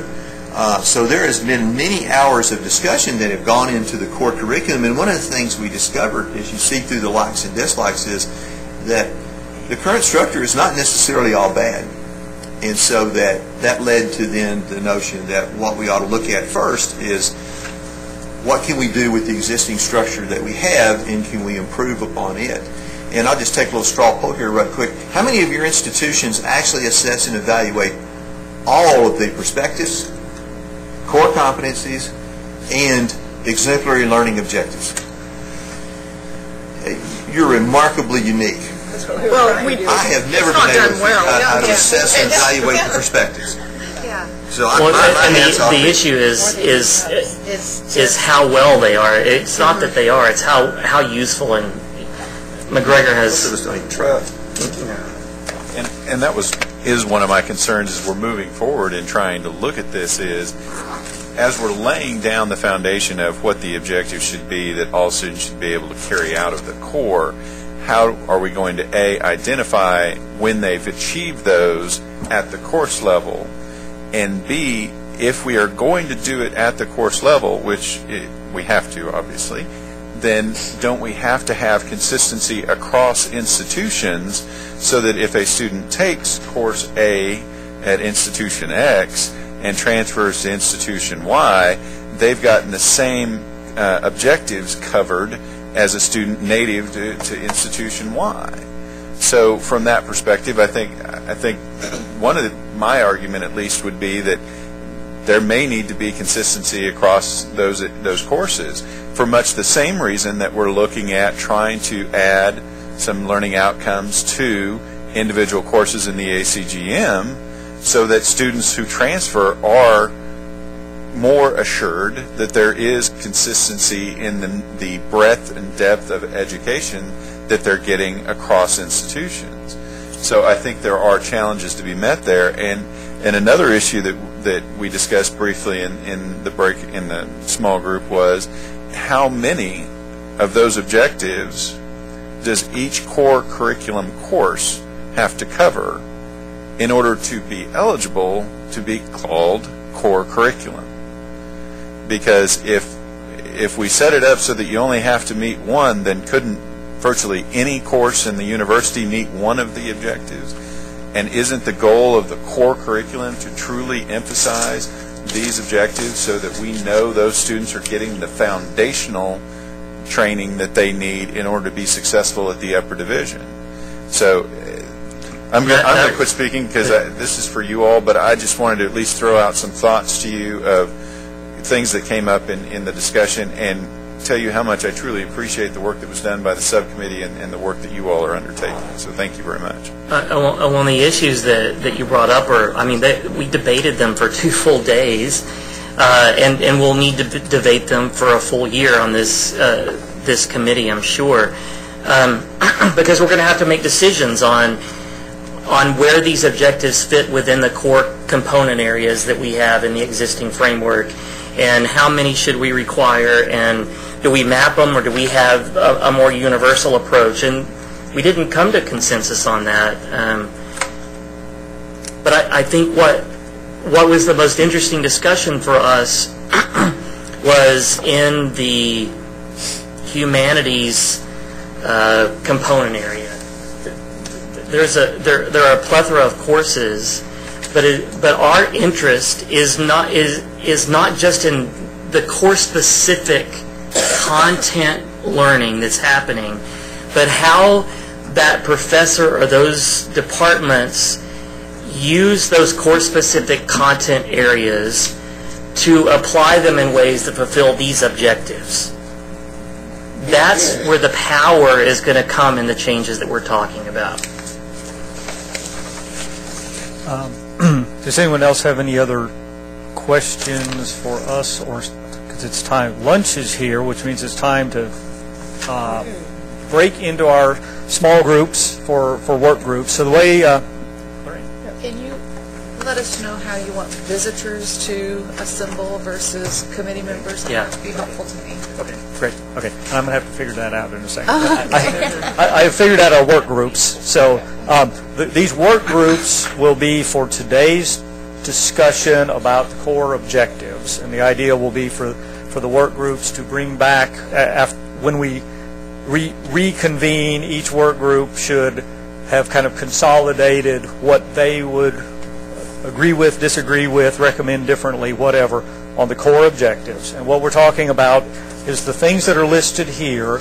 And in your hand, there's a slide of those 6 things in your handout, followed by 2 more slides that operationalize that give more explanation of, what we as a subgroup, the way we described critical thinking, things like that. So we'd like y'all to take shots at that and come back with some. And I do want to say, when we left our last meeting, one of our points was to operationalize those definitions down to the nitty-gritty, so that we were all operating under what critical thinking skills are. And what we decided, instead of doing that, was to say, here's a broad definition of it, but to truly allow institutions to decide how they execute and define that for what their needs are in their community. So critical thinking has these elements, but our fear was, if we tell you exactly what critical thinking looks like beyond this definition, then some unhealthy consequences could be that my institution students are directly compared to Lorraine's institution students, and we think that's counterproductive. And if I may, I just want to throw out one other suggestion for you all. Please go back and talk to your institutions. Please talk to the faculty and your deans and department heads, and let them know the thoughts and the work that you all are doing, because I think that will help us in the long term as we're making, as you all are making recommendations to us and to the coordinating board, to know and have a good feel for what the folks on the ground whom you represent are going to think about where we're going, or what the recommendation is. And that way, hopefully, that'll make it easier on you, so that when you get back to your campuses after a final recommendation is made, you're not facing a hostile crowd if we've gone the wrong way. Well, and I think to that point, one of the things that we've talked about is that we're going to have to, as a committee, find ways to seek that input, and there are ways that we can manage that in important ways that aren't overly taxing on you individually as well. Okay, so now y'all are all wondering how we're going to break up the work groups. And in keeping with our ever-present goal of balancing the university and community college, it just happens to work out pretty well that if Cheryl, Marianne, Celia, and Robert would work together as a group, and Celia, if you would be willing to lead that group for us and speak up on the results. If Bill and Larry and Donna and Danny would be a group of 4, and then Mike, Shannon, Jeff, and Jeannie. Donna, would you take the lead on that? And so then we had Michael, Shannon, Jeff, and Jeannie as a group. And Jeannie, would you mind leading that one? And I think our process keeps working if we put Lynn, Joyce, Mark, and Agnes in a group. Joyce, would you like to lead that? And then Dick and Ron and Cynthia and Rex. Looky there. Another group of 4 that I think is big stuff. And we'll let Rex take the lead. As far as our visitors are welcome to leave some of that? No, I think the visitors, as our committee is convening and eating lunch together, we would encourage you to convene and eat lunch together, and we had asked Judith to reflect comments back to us that you think are relevant to the conversation. We can move the furniture around so that there can actually be clusters and you don't all have to stay here and try to talk over each other. And your charge when we come back is to, or were you about to say that? No. Is to come back and say these are great, or this is how we would alter them or language them or scrap them. And if you want to flag down Russell or myself or Rex or Agnes for clarification on anything, please feel free to do so. And as well as Lorraine and Danita can be resources for answering how we might assess some of these things. And I'm sure you have those questions. We're each considering, we're going down the list, 1, 2, 3, 4, so group 4 would be... As a whole. As a whole. Yeah, the 4 of y'all, this is the way we try to work, is we try to break into groups that are small enough to have a discussion and raise issues and consensus, and then we will reconvene and we'll ask each of the 6 groups, what would y'all, thinking collectively on all of the, it was just by coincidence that there were 6 groups and 6 outcomes. We'll ask each group to give us feedback then collectively on all of these objectives, and get to the point of trying to craft something that possibly the committee can vote on and approve, or we will find out that we didn't get as far as we thought we did in the work group. If there's anyone watching us from the rest of the world on our webcast, we'll be off the air during lunch here, and then we'll come back on air when we reconvene for the full committee discussion. And that'll be at about probably 1 o'clock. Yeah. So you've got an hour to eat lunch and crystallize your reactions to these. And I do think we have to acknowledge that, because you've already received emails, if you're on the committee, from people in the state that are concerned about the conversation and the impact it might have on their discipline. I think that I don't want you to feel like you have to responding to the lobbying efforts that are only beginning because of this process. I do think it's fair that you respond, thank you, and be willing to share those concerns as a group. But when this happened 20 years ago, the lobbying was so intense that I think it impeded the process that the committee underwent. And we're not going to allow that to happen for this group. The perspective and feedback is important, but doesn't necessarily need to make you afraid to open your email every day. And I should clarify, I only succeeded in getting 5 groups of 4 because I didn't include our co-chairs in that count. So we'll actually have 5 work groups that are reporting, not 6. I think Wendy and Janet will also be in the room and lunching with us, so they can also serve as resource people for any of you who have questions, because they were at this work group for the entire time in January. Okay. Lunch is self-serve, and help yourself, and as Catherine said, rearrange the furniture and make yourself comfortable. These learning.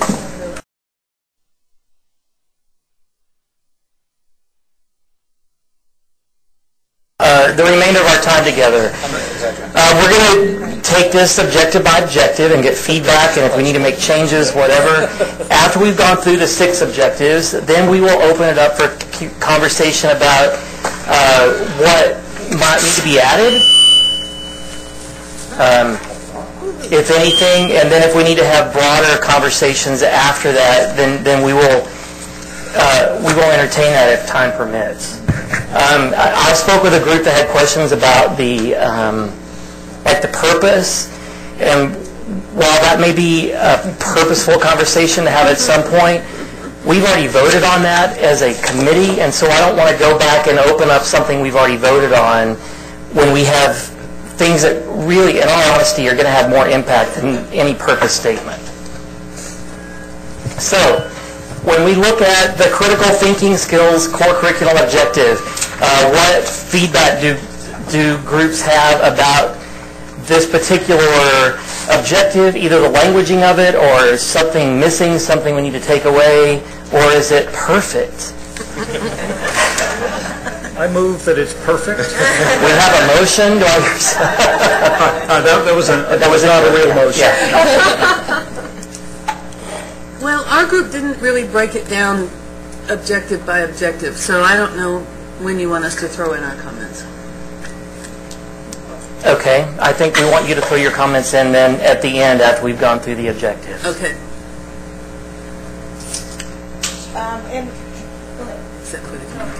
Celia? And our group kind of hit on these at the end, but one of the ones that came into this was, in the old frame there was computer literacy. We kind of compared that to learning piano skills as opposed to understanding music, okay? And computers is the tool, is the piano. Right. But synthesis of information may be a little bit different than information literacy. Well, so let me see, because I know that the visitor group has a perspective, and let's see if it acknowledges what you're talking about. So Judith? Yeah, I was actually missing information literacy, which the group had discussed, the committee had discussed in the last meeting. So I want to add, after the word analysis, the word evaluation, so that it becomes analysis, evaluation, and synthesis of information, which would in fact cover information literacy. Judith, we need everybody speaking to come to a microphone because they can't hear you. Well, I'll reframe for Judith. What she said is, if we add the word evaluation, we have analysis, evaluation, and synthesis of information, that embeds information literacy in critical thinking. It adds a portion of information literacy into that. I think there's still more to it, which we did under the communication skills when we get there, but that's just, I think, a portion of information literacy. Okay. So, and specific to this objective, did your group have anything? Okay. Are there any other problems you have with the languaging of this objective? We don't allow questions in this forum. But are you just taking comments from the spokesperson? No. In the old document, core document, under critical thinking, it had qualitative and quantitative skills in it. Was there some thought given to including both of those in that element or not? Anybody want to, I mean, I can give you my perspective, but we felt like with the quantitative literacy that we were taking that element out and actually elevating the importance of it. Yeah, and I would think that qualitative skills would be, at least in my mind anyway, would be part and parcel of what you find in number 1 with inquiry and analysis and evaluation of those things, which could include both qualitative analysis and or quantitative data.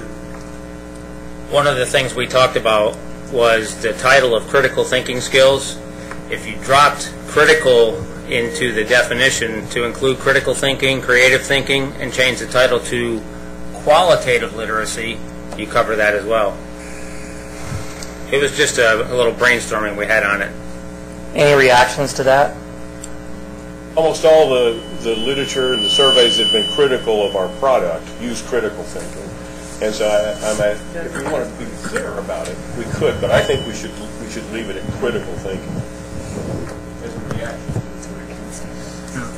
And that's why we didn't make the recommendation. I have a good thought that would be changing the language of the of the discussion here, to the rest of the world. So I think what Bill says is we need to, people are going to be looking to see, is critical thinking in here? Yes, it is. Interesting, looking at, having made my comment about it not being there, if you remove the comma after analysis, it would be, because analysis and evaluation are pretty close terms. Separate. I think so. Wow. So you think they are separate terms? Oh, yeah. Yes. Okay. And if, Russell, if I might add, if you look at Bloom, it's really analysis, synthesis, and then evaluation is the last step. So I think adding in it, I think it's really good to have the word evaluation in there. Because if you look at the Bloom taxonomy, that's what it is. Okay, I'll buy that. We got corrected, Celia. What am I? That's okay. Because I was with you. Any other comments on critical thinking? What would be the distinction then between synthesis and creative thinking? If it's in Bloom's. The context of incorporating creative thinking in here is partly to acknowledge that there is there is thinking of this nature that occurs within the arts as well as within the sciences and social sciences and such. So that was the legislature you're talking. well, this was in our discussion. In our discussion. No, but in our thought that it acknowledges the artistic side. And if you look at the Heart Research Group and the work, whatever, I can't remember the name of it. Are they ready to work? Are they ready to work documents? It distinguishes between the process of developing creative thought with the process as a distinct effort than synthesis of thought. I know I'm just a lowly staff person, but I would also suggest that creativity is not limited to the visual and performing arts, and that if you substitute the term invention or innovation for creativity, then the difference between analysis, synthesis, and invention, innovation, creativity becomes more clear. You have processes of analysis and synthesis that can help you create or invent something new. Would anybody have any problem with saying to include inventive thinking rather than creative thinking? Innovative, that's what I meant, innovative thinking. Yeah, I prefer innovative.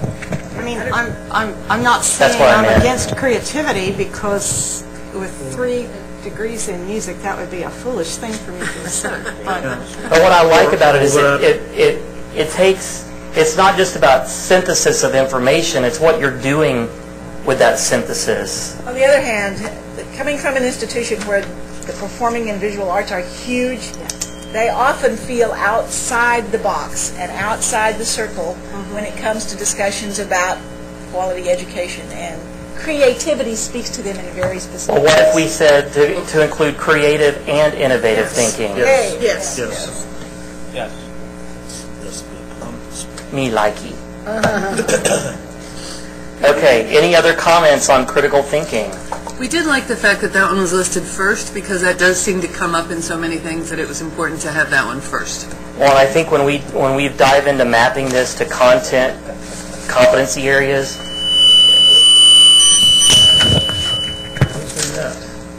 Oh, turn it off and talk louder.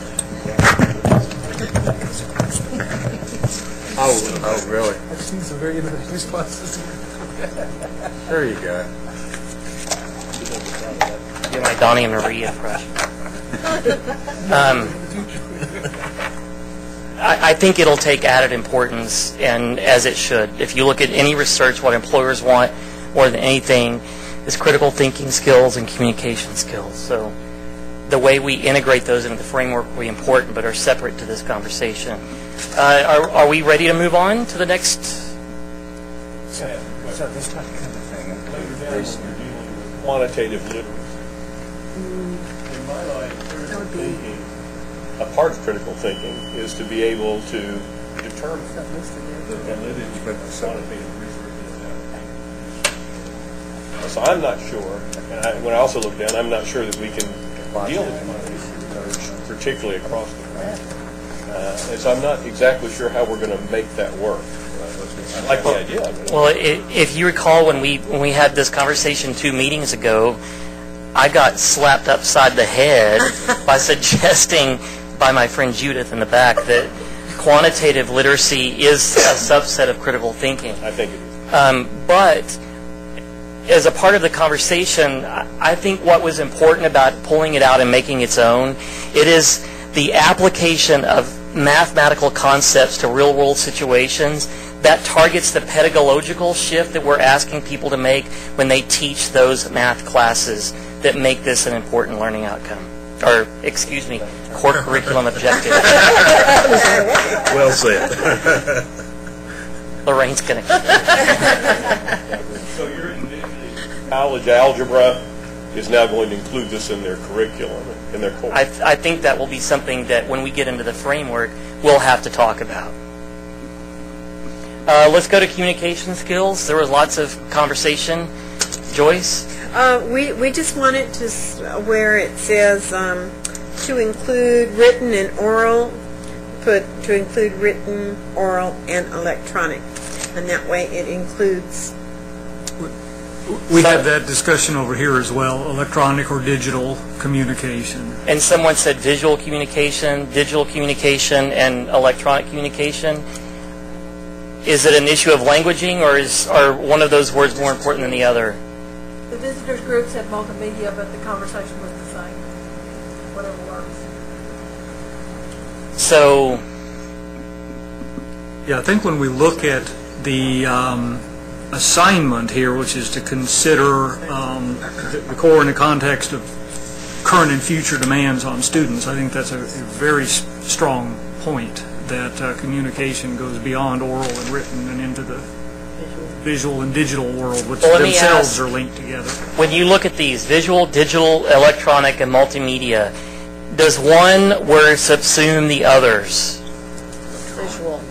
Does visual subsume digital, electronic, and multimedia? No. Does digital subsume visual, electronic, and multimedia? I think digital subsumes electronic and possibly multimedia. What happens when we get the next new innovation? Right, aren't digital, electronic, isn't that back to the piano analogy? Aren't those the tools that it's written, oral, visual? That's what because I think visual allows you to shift as the media's change. Media shifts. Right. Because, I mean, good Lord, I mean, if we had written this 3 years ago, the tool would have been different than it is now. Now it needs to be oral and we communication. That was a joke. You can laugh. You know, if you've used the word visual, I'm not sure if the typical faculty member has the foggiest idea what you're referring to by that. And if you have to put a definition in, I'm not sure that's what you want. That's a good point. I think electronic covers a lot of what you're looking for. You got your audio in there, you got your video in there. Digital does to a certain extent too. Multimedia falls underneath that. We looked at it from word processing, spreadsheeting, presentation, email, file management. We looked all of that as under electronic. Multimedia, I don't know that would encompass all of that either. One of the concerns that I would have would be visual communication can include digital or electronic communication, but it can also go beyond that. And if you look at any design or visual communication or even architecture program in the state, they're going to be very concerned with visual messaging that doesn't necessarily happen on a computer monitor or even on monitors on the side of a building. Then do we want to say visual and written, oral, visual, and electronic communication? Does that encompass what you're arguing for? Sorry, I'm jumping in, but couldn't it just say written, oral, and other? It would end up meaning anything else that ever became a communication staff. It would, but it wouldn't drive towards the sort of ultimate outcomes that we're after. It's so easy to ignore other as being inconsequential, perhaps. Larry and then Jeannie. Kind of summarizes the ready to work. There's other forms of communication. Private. That's the oral and written has been demanded by our graduates, but where are the others? Where's the heart? That we're now listing. On the heart sheet? Here. I think we may be thinking, at least I am, that at AAC and U may have missed something. Well, they have information literacy. They may have not missed something. They may make some assumptions that college graduates have those. And these were driven by workforce surveys. And employers are saying these are the skills they need, and they're not asking for those skills as the major skills. These are the major skills they're asking. Doesn't it come under the topic of information literacy? That's what I was about to ask. Yes. I mean, I don't know if that's the word you want to use, but That's why we attempted to insert electronic in here, was because the information literacy component, we couldn't find it under the 6 categories. And that was one way to kind of bring it back into it, because at a community college level, we see a lot of people that can barely turn on a computer. And now with the economy the way it is, and people are leaving jobs that they've been in forever and coming back for skill set training, that's a big piece of it. and that's what they call it, that's one of the skills. Ed, did you have? The only word I was thinking of, interactive, with some of this informational stuff. The kinds of techniques that students are using and very few of us are using are often interactive. What's going on online? And that could be worked into the teamwork. You move from the tools into the human body. Sorry. Go ahead. No, go ahead. Unless you want to go 5 senses. But the very young generation that's coming into college, the most powerful impact on them most often is the subliminal visual communication mode. They don't understand the power of those modes, then they're at a deficit. The other piece I wanted to add in here is that communication in and of its essence implies two-way, but it could be easy to read this statement: give good speeches, write good papers.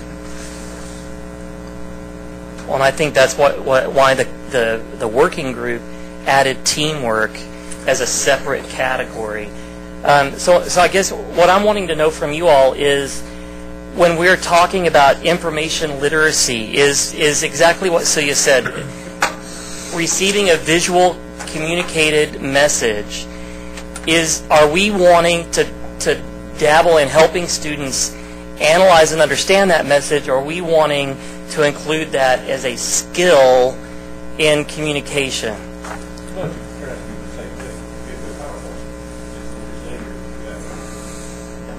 Rex? And then actually, a little editorial comment on your last comment. I just read something the other day that subliminal messages are actually the least effective on the 20-something generation, and that actually us baby boomers are far more susceptible to it than they are.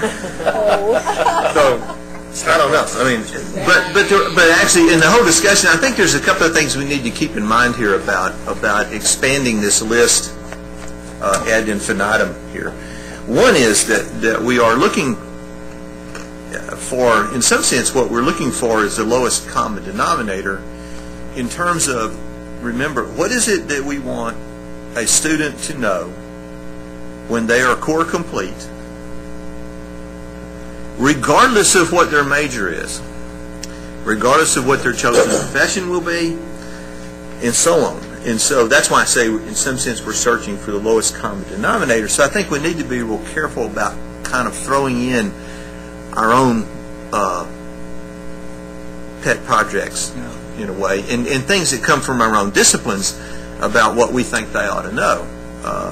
And then the other thing to keep in mind is that whatever we adopt as these core objectives, we are also obligating ourselves and all the other public institutions in the state of Texas to assessing and evaluating those things. And so at some point, the institutions will be asked to take those objectives and to figure out what the specific student learning outcomes will be to derive from those that we're going to assess and evaluate. So I just think we need to be a little careful about what we then start laying off on everybody to try to assess and evaluate it at some point. So, Lorraine, I want her to comment before I come over to you, Dick, because it's in direct response. Thank you, Rex, for that comment. And in assessment, we call that the and.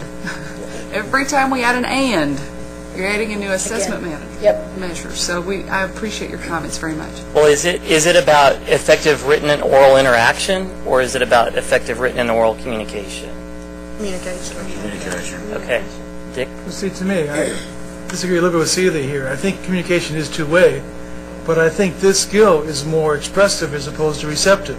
I think the critical thinking skills are going to deal with the receptive, the ability to analyze the format in which it's being given, that you would have that in there already. So I would agree with Rex and them saying just leave it with the oral and the written, because I think that's going to, if you think about your audience, the way in which you use nonverbals is going to be part of that presentation if the class is taught effectively. Any way to get information literacy in, if this is a backdoor way to get information literacy in, I would rather see us clearly address information literacy or information technology and not try to backdoor it. Well, in my mind, we have integrated information literacy in the critical thinking skills objective. My experiences are different than some others. We're eliminating a basic computer course and a number of things because our kids are just much more literate in these areas. Ask a show of hands the other day in a speech class. How many people already know how to do PowerPoint? All 28 of them. The public school system's doing a pretty good job in those areas. Not saying we don't have room to do better, but I think we've got a huge amount on our plate.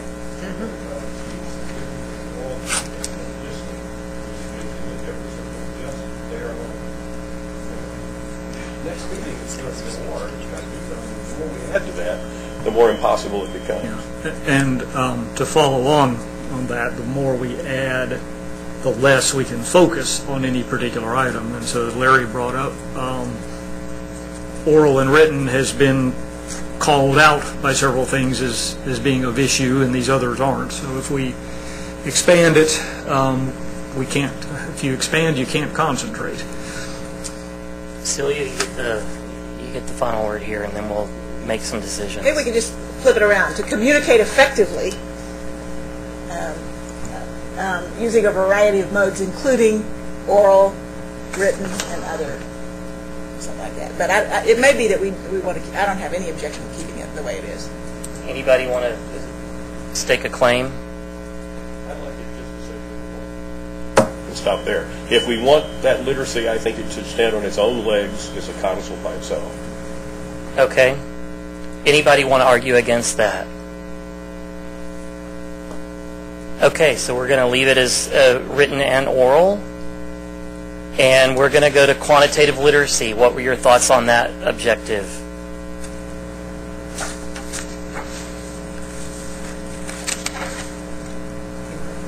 You had none. Okay, moving on. The team. Judith, we do have this. The visiting team would thought that it might be important to have scientific and quantitative literacy on that one. They were bothered by the absence of scientific thinking or literacy. And we're going to argue later that maybe scientific literacy rises to its own objective, but it's just not included at this point. Well, so I think it's appropriate then, because one group has brought up the point of saying scientific and quantitative literacy. Another group is saying have its own, that we need to have that conversation right now. So should it be scientific and quantitative literacy? No. No. They don't share enough in common.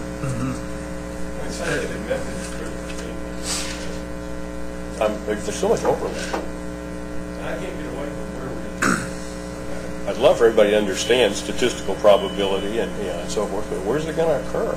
This is a very specific kind of skill, not generally one that you can teach in an English class with a project at the end. So as a result, I'm just trying to figure out where we're going to put it. Put quantitative literacy? Actually, I know that's math. I think there are ways to do it. Yeah, but it's not just math. I mean, there are significant places for this in the social sciences as well to cover quantitative. I teach in my linguistics courses. So, Is and in the the question sciences the as well. absence of the word scientific? Is that what's really the bottom line? When I think of having a separate one too, so that group would not disagree with that. Well, and to add the language of reasoning, I mean, the quantitative doesn't specify, maybe it includes you got to do reasoning, but that you you need a method of inquiry and reasoning to come up with a solution or make a decision. So you're saying include application?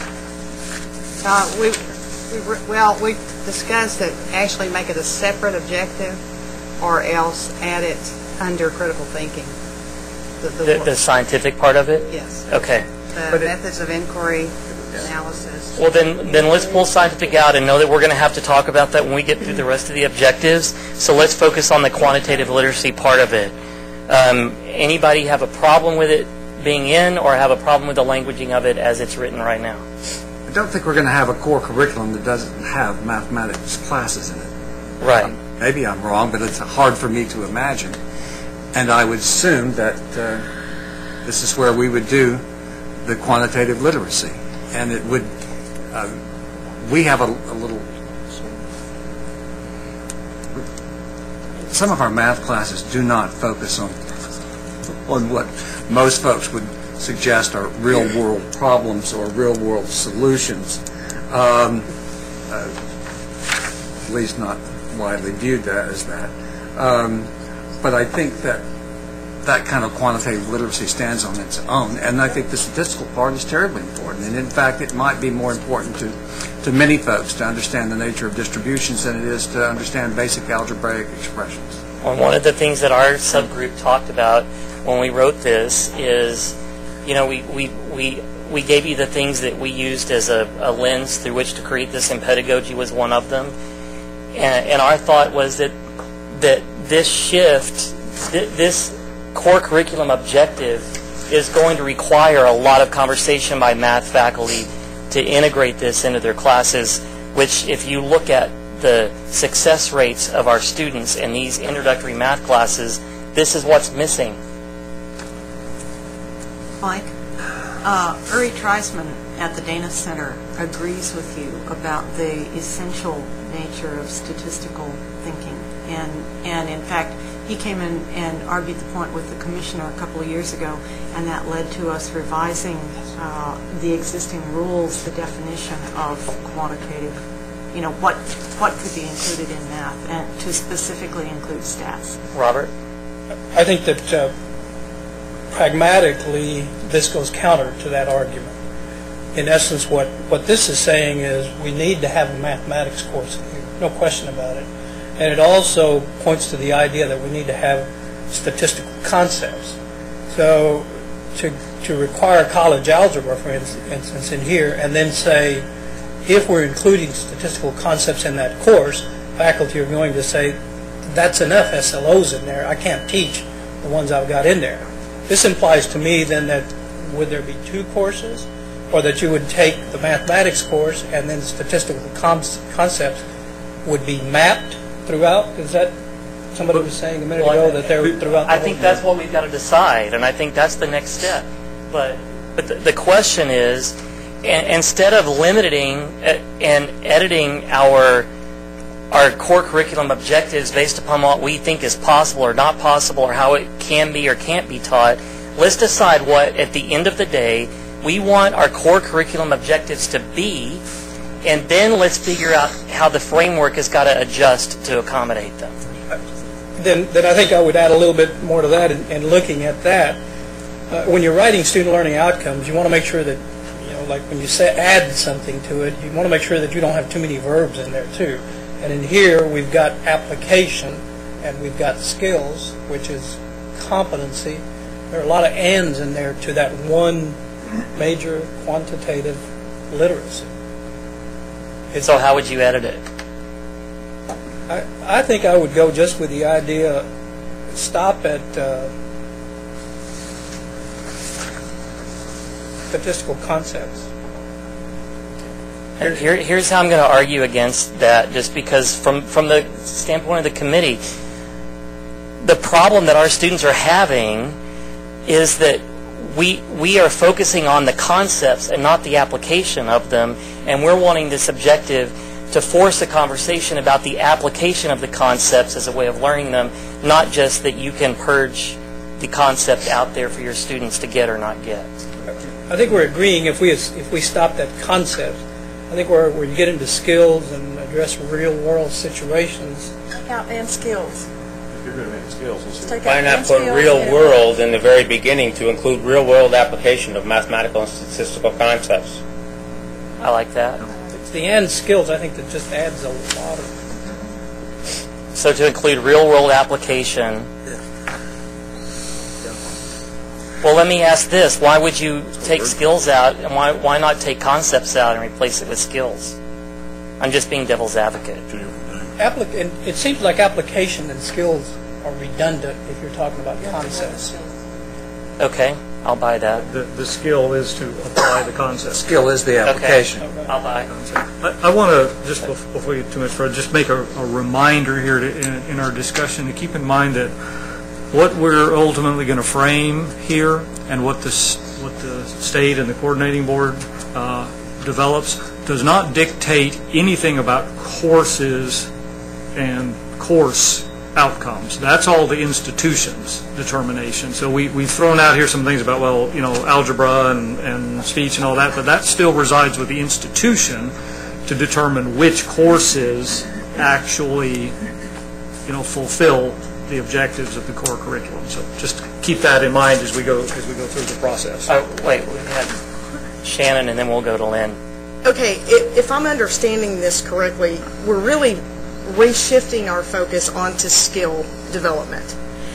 And this one area seems to me to be the one area that does specify course with the word mathematical.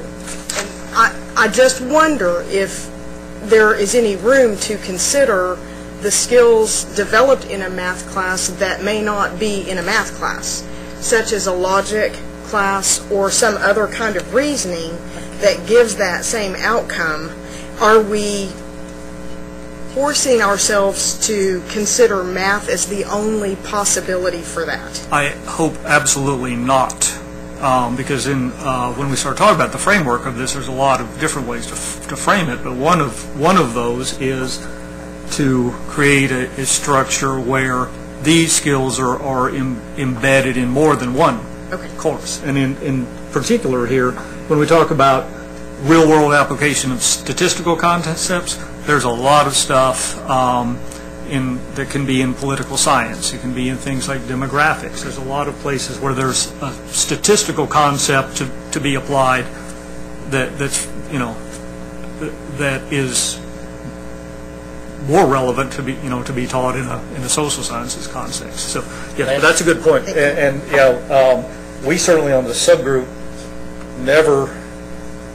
In fact, we tried very hard to avoid the one-to-one correlation of this is for math, this is for speech, this is for that, because we don't think that is necessarily the most constructive way to get it to students. But when we get to the framework, before we dived into the framework conversation and what the statute was, we wanted these to be the component areas, and that may be something we talk about at some point. But we have to work within those component areas. And we feel like these could give those component areas some directions they haven't had before. Lynn?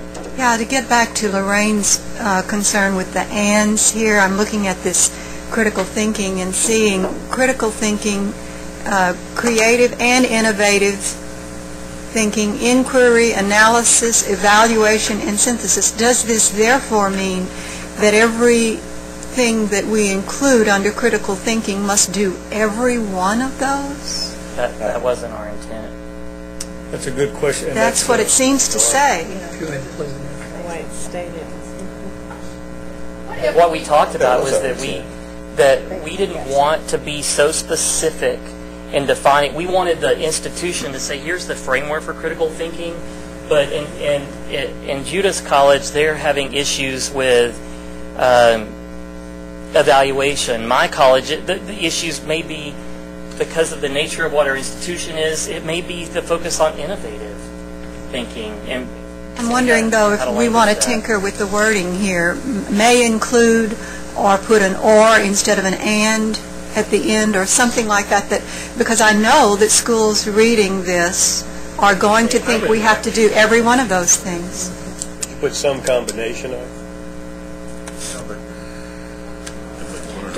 Why don't you end up? Yeah, you have a good point. It wasn't our intent to string this whole thing together, because that's kind of where you lose the focus and create the smorgasbord approach. Yeah. Although I agree with what Larry was saying before, that we're looking at what should be in there, not which classes cover it. That would answer one thing we're going to have to realize, though, is that with people transferring as much as they do, if there's a lot of creativity as to how these skills are separated, the transfer is going to become such a map of confusion that we're going to have a tough time operationalizing it. Yes, and we can develop suggestions, because I think we have some that make this manageable. But I don't want us to limit what we're trying to do here, because we don't think we can actually create a system to make it functional. We can do that. Well, I think we need to be careful about switching from to may for a couple of reasons. One is that when you say may include, then you've also said may not include, in fact. And so then critical thinking becomes whatever the institution at best, and it may be whatever the department or the instructor who winds up teaching critical thinking skills thinks they are.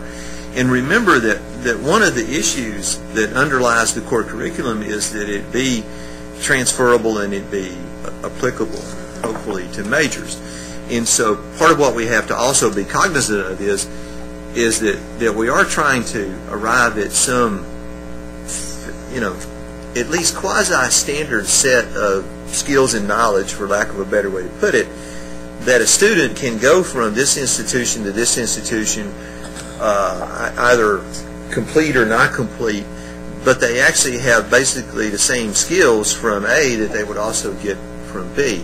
And so, part of what I think we really need to do is that we do need to give some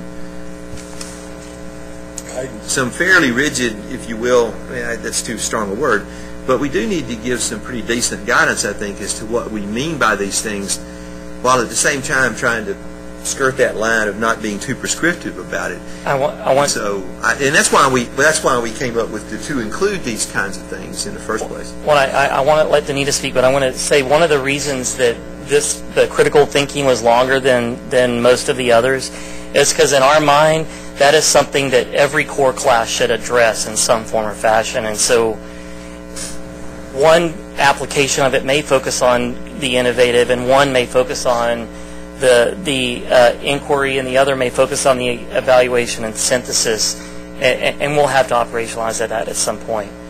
I was thinking in terms of bullets a while ago when we were talking about 2 in the May, and before the May came up, my thought was on the first one, really it's a semicolon in my head between where it says to include creative and innovative thinking, semicolon. Yes. Because that is something we're going to assess. It may be creative, it may have innovation within it, and that's why the bullet process, inquiry, analysis, synthesis, and evaluation, we're going to analyze because that's a process that they have to do. So within that, there's 2 sets of assessment that I see right now instead of 6. Yeah. And it may be helpful as we go through this, like on the quantitative literacy, to include application of mathematical concepts, to include application of statistical concepts. Right now we have an and there. I don't know whether we state whether we're looking to have them do both or either or what, but the and right now is allowing us to see 2 assessments under that one. So there's about a dozen at least right here. And I'm with Lorraine. I don't want to get too many ands because it's going to be challenging, but on that first one I only see 2 assessments. And I think if we put the semicolon there, it might be clearer. I think if we leave it, if we put the semicolon and not the bullets for now, we may come back to it. Because it's still accomplishing the same thing Danita said. It's really 2 different focus. Larry? I agree with what Rex said. That's what I'm thinking. There is a lot. That's what the fairly prescriptive, to use another bad word, in what these categories are. Because otherwise it just leaves it open for anybody's interpretation, every institution's interpretation of what's going to be included in the core in these areas. Well, I think what we're trying to do is have a balance where there is some direction, but maybe not total prescription. And in practicality, when this goes to institutions, as came up at the assessment conference when we had a session on this, the question came up, well, are we going to get more direction as to what is included in critical thinking? Are we going to get more direction as to what is included in these communication skills? There's going to be a request, I think, from the institution, shades of exemplary educational objectives, for some clearer direction than just general categories. And what would the response be at those institutions if we said no? In some instances, That you can determine that. in some instances, Why? in some instances, very happy. What would the panic be about? I mean, basically, that's what we reflected in that workshop. Is that some So y'all had a workshop on this? Okay. Well, it was presented in discussion, and some people felt, they needed that direction, and they wanted that direction, so more specifics in these categories.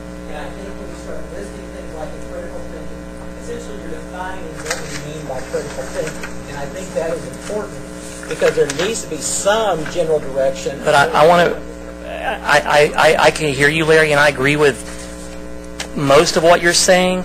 But when we first started analyzing the core, our biggest frustration is that it was too prescriptive, that it was too narrow. It didn't give flexibility for us to acknowledge the unique needs of our community. I agree that the exemplary educational objectives are just too much. They're too specific and in some instances misguided. But we've got to have some general direction like we have here now. Because for critical thinking, it gives us general directions. Right. And we have that in communication skills. Would you agree? I might, no. like to see more specific there, but it's kind of general to say written and oral. But there's got to be something specific, and just to say may include, I think, needs to be more. And we've taken the may include out for that reason, Michael. I just hope after all this work that whatever comes out actually influences what people do, not just what they say.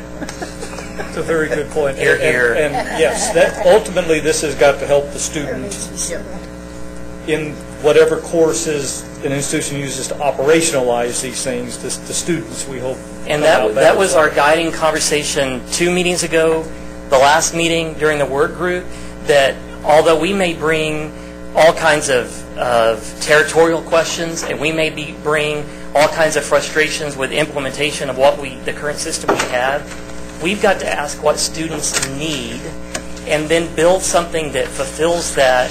And if that requires that we have to change how we function, then so be it, if it's what is right. Is there maybe a compromise here a little bit? Rex is, I think, stated the case pretty well. We don't have some specificity, then we can't, as said, we can't guarantee school A the same skills as school B. I mean, we can't get away from it. If we don't standardize at some level, we don't have any idea what it means. So why don't we view the definition of critical thinking as this board states somebody define a group of minimums that you must have. In other words, if you want to go beyond that and have other things to it in your school, that's okay. As long as you know for a fact, if you took critical thinking and Alvin is going to have the same minimums as if you took it in every group. What? And I think we have to have that conversation, and McGregor was going to force us to have that conversation, even if we didn't want to. But again, I'm going to go back to that is a framework and implementation conversation, and I want us to figure out what's going to drive those discussions. It's our discussion on the objectives that's going to drive the discussion, so I want to get the objectives done before we dive in. I hate to sound like the old grammarian here, but you can't put a semicolon there without following it with another infinitive or something.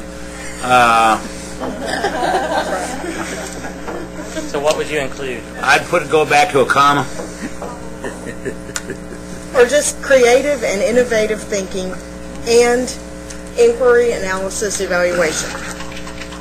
You have two lists, and they need to be separated with and. Which accomplishes the same thing Danita was saying. Okay. Let's go back down to quantitative literacy. One step further down before we go back to the top again. It was me too. Are we fine with to include real-world application of mathematical and statistical concepts? Okay, then let's go to teamwork, which I heard lots of discussion on. Right now we're having a teamwork practicum, right? And I just want to take a moment to thank everybody for the teamwork that we're expressing here. This committee is always really good. We're modeling this objective on the web, on the visual communication tool. But that's actually one of the points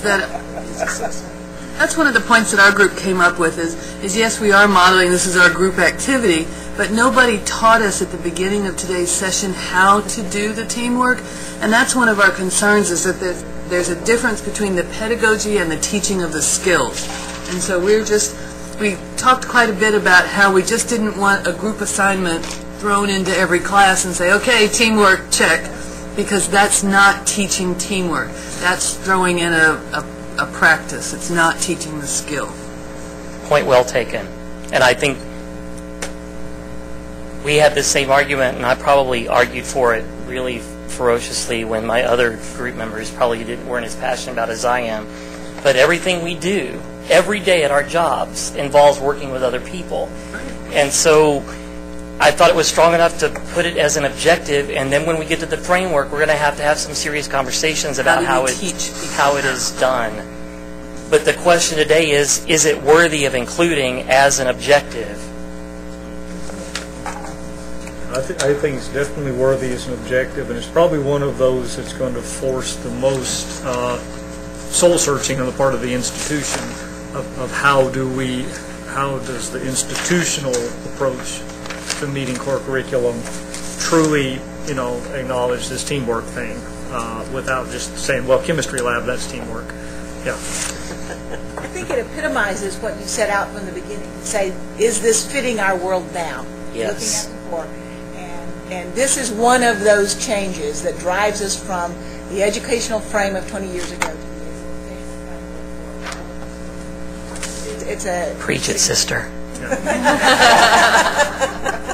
Amen. So we needed an easy button for that one. Okay. That was easy. I mean, seriously, there were lots of discussion about it, so speak now or forever hold your peace. The only comment I had at first glance on it is that, and I think this will come in application, not in changing these words, but the term points of view for many of our students on first blush means my opinion, not world frame, et cetera, that I think is really embodied in that. But that when we roll it out into application, that's where that can be addressed. When we had that conversation, that's why we put the word different in front of point of view. But I think languaging is important. So if we need to language that now, let's language it now. Use the word relevant. It has so many different meanings.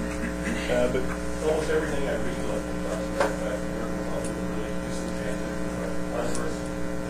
as a team, they divide up. They have little areas. It's partisan business. A lot of group dynamics. Yeah. Said they don't get together and synthesize.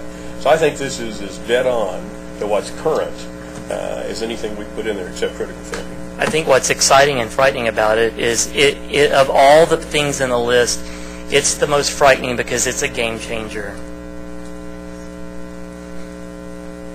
It just looks funny. I hear that a lot. There's not a thing in the world wrong with it. Yeah. But it doesn't have, whoops. It's the others I can kind of identify as areas of knowledge, and this is a process. It's a skill. A skill. So it just, and that's my only point. I'm not saying it's good or bad. It just looks funny in the list. Well, and we would argue that this list really is a list of skills.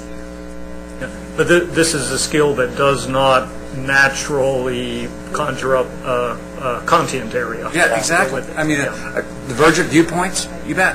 Collaboration, absolutely. And it will go a lot of, this will have many homes. And one of the reasons... And probably nothing devoted specifically to it. Well, but one of the reasons we wanted to use the word teamwork is for that very reason. Because if we put cultural worldview or something of that nature, then it misses the point of what we're trying to do. It's not about teaching information about different cultures. It's about how you teach the ability to respond to those in a group setting. Because group dynamics isn't a skill. I mean, that's what we were... But we also, too, here... It can be group work. We need, in doing this, we need to be cognizant of those political winds, so that when we create something here that people who are outside the higher ed conversation can look at that and say, oh yeah, that's what we want students in Texas to come out with. And critical thinking, quantitative reasoning, teamwork, yes, and that behind that. Yeah. In the workplace, that's what's called. Yeah. And if we're going to do critical thinking, if that's our basis for using that terminology is that it is a familiar term, I think that's absolutely correct, that employers are not looking for group dynamics, they're looking for teamwork. Well, and to Michael's point, I think what we've all reacted to, whether we want to admit it or not, is it just doesn't seem very academic. Point. I think the second one is included in the first one. I think that's what we're talking about. Because to cooperate effectively together, we have to consider different points of view. But the way it reads is they're equal components of what teamwork is. So would you say to include the ability to collaborate? I think that's what's awkward. It's not that's a bad thing to do, isn't that just included in the first? Or to eliminate collaborate effectively, consider different. That's right, that would be fine. Yeah. One of the other. Could you say collaborate effectively by considering different points of view? That is collaborate. That's just one. What's the difference between collaborating effectively and working with others? Accepting their point. I think it's a matter of stress. Could we just say effectively considering different points of view, which means it's a subset of that? Just one way. I like Larry's comment that collaborate effectively and working with others is the same thing. I think you could eliminate collaborate effectively.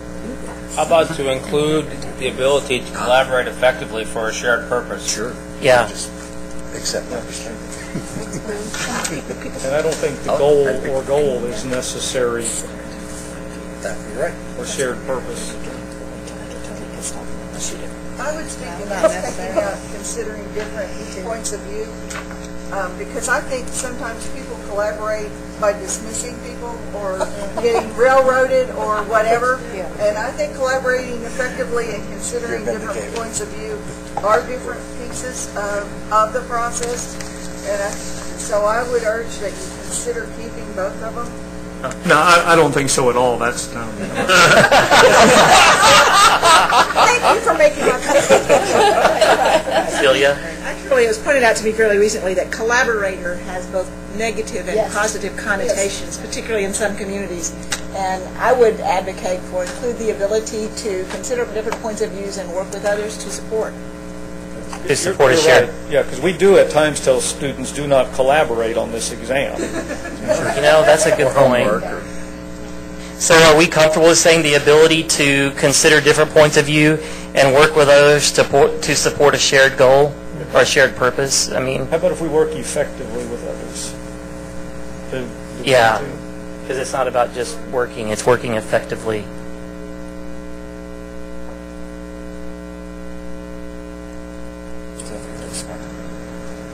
Can you assess that, Lorraine? I'm going to go find a values rubric first. We have it. We have it. It's right there. There it is. We have value rubrics. It is accessible. It's measurable, Lorraine, I promise. Teamwork, right here. Okay, let's go to civic knowledge and engagement. And the last two really had lots of discussion in our group. Well, our group thought that the last two, civic knowledge and engagement and ethical reasoning and action, ought to be combined into something more or less just under civic engagement, and then include those two bullets under civic engagement.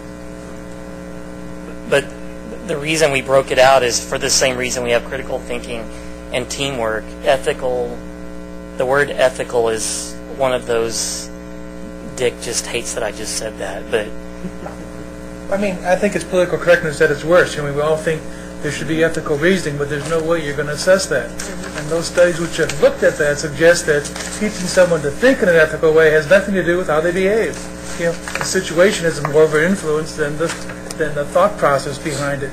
So, I mean, it's like, I know that's what people want, but is it something we can produce? And our group had a really interesting discussion about these last two, that there really is content behind those to be able to do that, that there is political science knowledge based on the civic engagement, and there is philosophical content to be able to make ethical choices and decisions, and so that maybe there was hidden content behind those two that we need to think about pulling out somehow for the application in the other content areas for those two bullets. Something, too, when we look at the way these things are structured, I'm actually taking a different tangent here, but in this one we say civic knowledge and engagement, which is the only place in these where we imply something that's really content specific. And the content falls elsewhere. Content falls in other content areas. So just maybe civic engagement. Civic engagement, and perhaps to follow on with Rex's civic engagement and ethical reasoning. I don't know if those go together well or not. They should, but, you know, theoretically. Well, I think there's another approach to this, Russell, too, and that is to, if you look at the essential learning outcomes, the elite stuff, you know, the reality is that what the subgroup did to a great extent was the first four of these six come from what they refer to as intellectual and practical skills. And we've all made that comment over and over again that these are a lot of skills in a lot of senses. But then they also have a category called personal and social responsibility, and under that you find these notions of intercultural knowledge and competence and so forth. And you're right, it does suggest real, almost specific subject matter content. So in some sense, it'd be easy to map to courses and that kind of thing. But another way to approach this would be to reframe it as social responsibility or something, and then use the bullets of civic knowledge engagement, both local and global, and including intercultural knowledge and competence in ethical reasoning and action. But I agree, I still don't quite sure how you assess and measure ethical reasoning and action. So. I wanted someone to respond to Donna's point, because I think it's...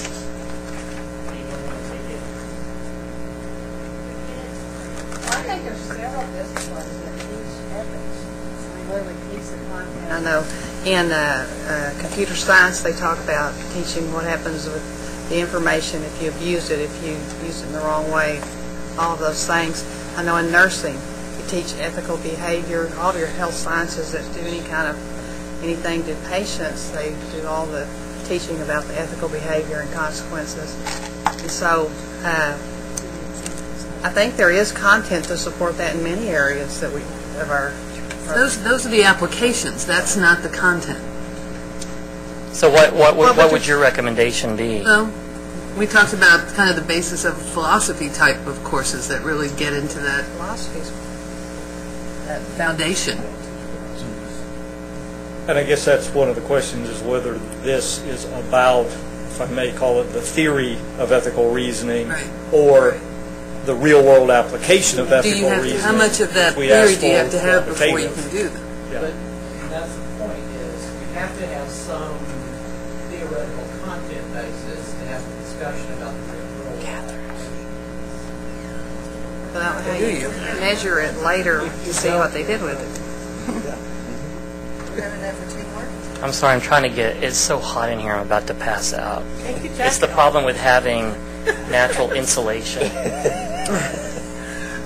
The visitor group had, if you will scroll down a little bit, let's see, some discussion about the last three seemed to be more like general education that you wanted the people to, the students to complete by the time they finish their degree.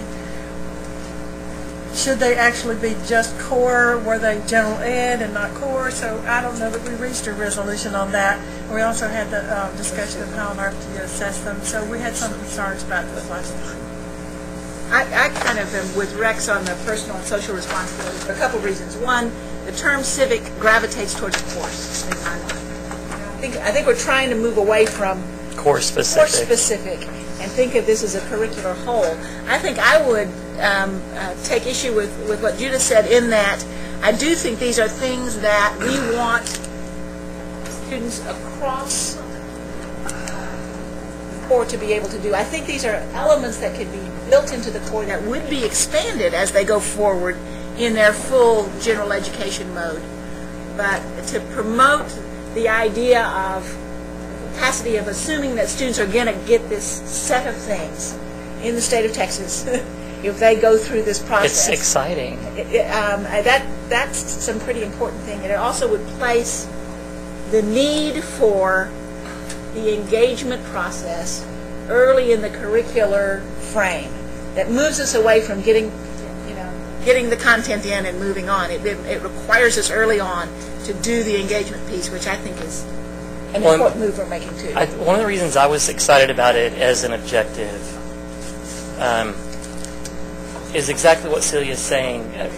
We have acknowledged from the get-go that our biggest frustration with the core is that it is being taught as content specific, and what our students are needing and what industry is demanding is that our students are able to apply concepts, and when this will be something that might be executed in a political science course, but like we were talking about the shift in math, pedagogical shift in math that might have to happen in response to quantitative literacy, these may facilitate shifts in some of those content areas that we're all thinking we're going to plug in our core curriculum at home. Then why wouldn't we follow LEAP and just call it personal and social responsibility, and then put those under it? Is it personal and social or personal and global? Social. That goes to somewhere else, don't we? Is that where we want to go? Do we not global. want to make them global citizens? Well, in my mind, social It's encompasses local, state, global. One of the things that AACU is really clear about is that they do not expect states to quote their LEAP outcomes or their principles or their objectives. These are starting points for conversation. I've got the Wisconsin LEAP website up, and they have 4 different outcomes. One of them is knowledge of human cultures and the physical and natural world, and they talk about fine and performing arts, humanities, mathematics, science, and social science. That's content. Then they say both practical and intellectual skills, and they put a bunch of things there. Then they have responsibility as individuals and communities. And Wisconsin felt strongly that they wanted to insert something here about sustainability. So they say, including knowledge of sustainability and its applications, as well as civic knowledge and engagement, local and global, and so on. And then, 4th, learning that is integrated, synthesized, and advanced. And I'm giving you only the first phrase of each of these categories. So they've chosen to take the LEAP foundational materials, but then tweak them. And I think this is what, Wendy's more familiar with this than I am, but I think what AACU has in mind is not that states or institutions should adopt these things and quote them verbatim, but that they should be able to use these as concept documents in the same way that the work group has brought you a concept document that's generated. And the work group, the reason we changed the word from social, what is it, how is it phrased? Personal and social is because while we liked it, we thought the immediate response is, well, what the hell is that? I mean, and that this was trying to be more specific as to what we were wanting from that phraseology. Yeah, Wisconsin uses responsibility as individuals and communities, which is another way to do it, and we shouldn't feel limited by LEAP language particularly. But back here, she's... 3 short things, and tell me if visitors don't get to say this much, but one is, I would suggest instead of civic knowledge, civic responsibility, civic engagement. And to me, this is social responsibility and civic engagement. So that would be one thing. 2, this is where, to me, all of these objectives turn into something really good and interesting and not business as usual. So I really like them, so I say that. Anybody who thinks we shouldn't put civic needs to read Derek Bach on what happens to students lately when they get out of college and have no earthly idea how to engage any kind of civic, situation, responsibility, etc. So maybe not knowledge, but maybe engagement after civic. Thank you. I think one of the problems I have with this, just wrapping my head around it, is that some of these other things are, we have skills and literacies and stuff, and then when we start getting into the ethical reasoning and the civic engagement, we're trying to cast something that's sort of a state of mind into some sort of skill or action. It's an action. But I would argue what we're saying is civic engagement may not be a skill, but it is an action. And that's what distinguishes it from the first.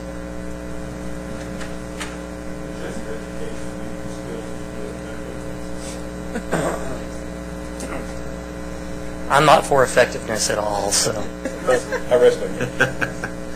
I've got a question. I really enjoy understanding both intercultural knowledge and competence. I wasn't better sure what intercultural competence was.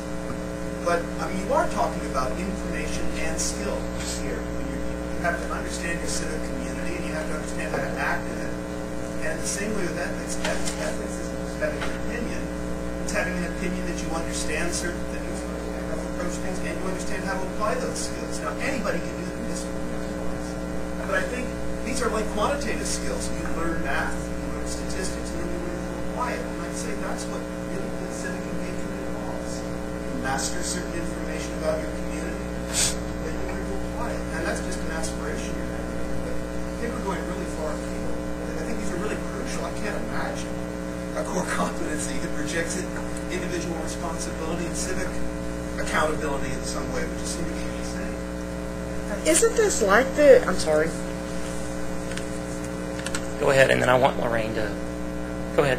Isn't it sort of like the teamwork, though, that you were talking about? It's one thing to teach what it means, but if we don't teach people how to do it effectively, there's no point in it. And civic engagement, we can tell them what it means, but until they understand why and how to do it. So these last three sort of move us in that different direction that Larry was talking about. You want to talk about the knowledge and competency issue? You don't have to. I'm just asking if you want to. Well, you mean exploring some of the... Well, I mean, because that was a big point of discussion for us in our work group, and it wasn't necessarily the language we brought in, but it was the language we brought out. We talked, at our institution, we're obviously very interested in this and how to promote this, and we've also been talking a lot about how to assess it, and we are getting ready to look into some specific surveys that are out there that would maybe promote our ability to really see where our students are coming from, but at the same time, we're not just trying to promote study abroad, but we're trying to promote this concept of intercultural literacy for our students. Back to the word local and global, as a matter of fact, but as I read this, my first impression of it was that local intercultural competence could be defined as San Antonio is majority Hispanic. Therefore, our students somehow or another should be taught about the local Hispanic culture. So, as I posed to my colleague, what would you teach them in Denton? I don't think that's what you meant by local intercultural competence, but that's what it says to me. That wasn't what we meant by it. Right. What did you mean? That they would be involved, they would be civically engaged in the issues that are happening locally and globally. And what this says is, and that will include local intercultural competence. All of those are ands in there.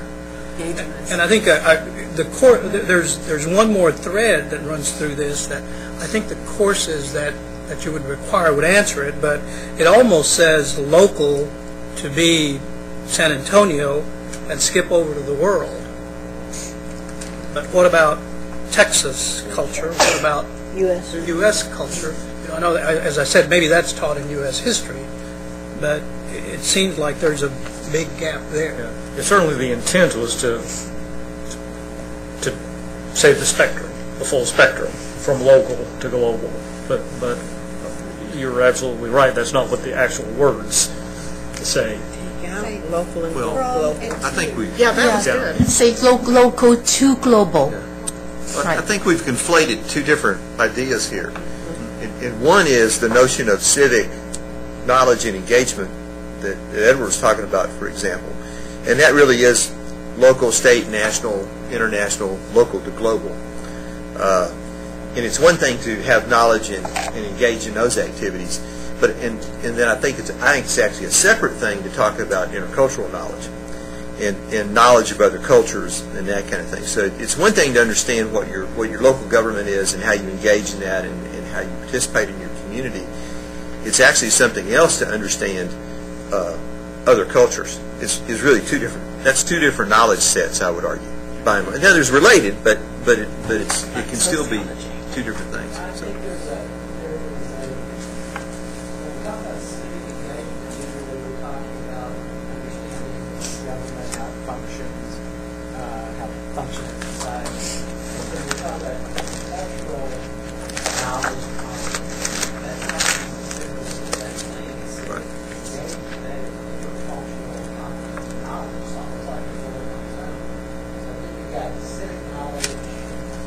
cultural. Well, let me ask, what if we said, and we called it civic engagement, and we said to include from local to global social responsibility, and then had a separate bullet that dealt with intercultural. Take out intercultural there.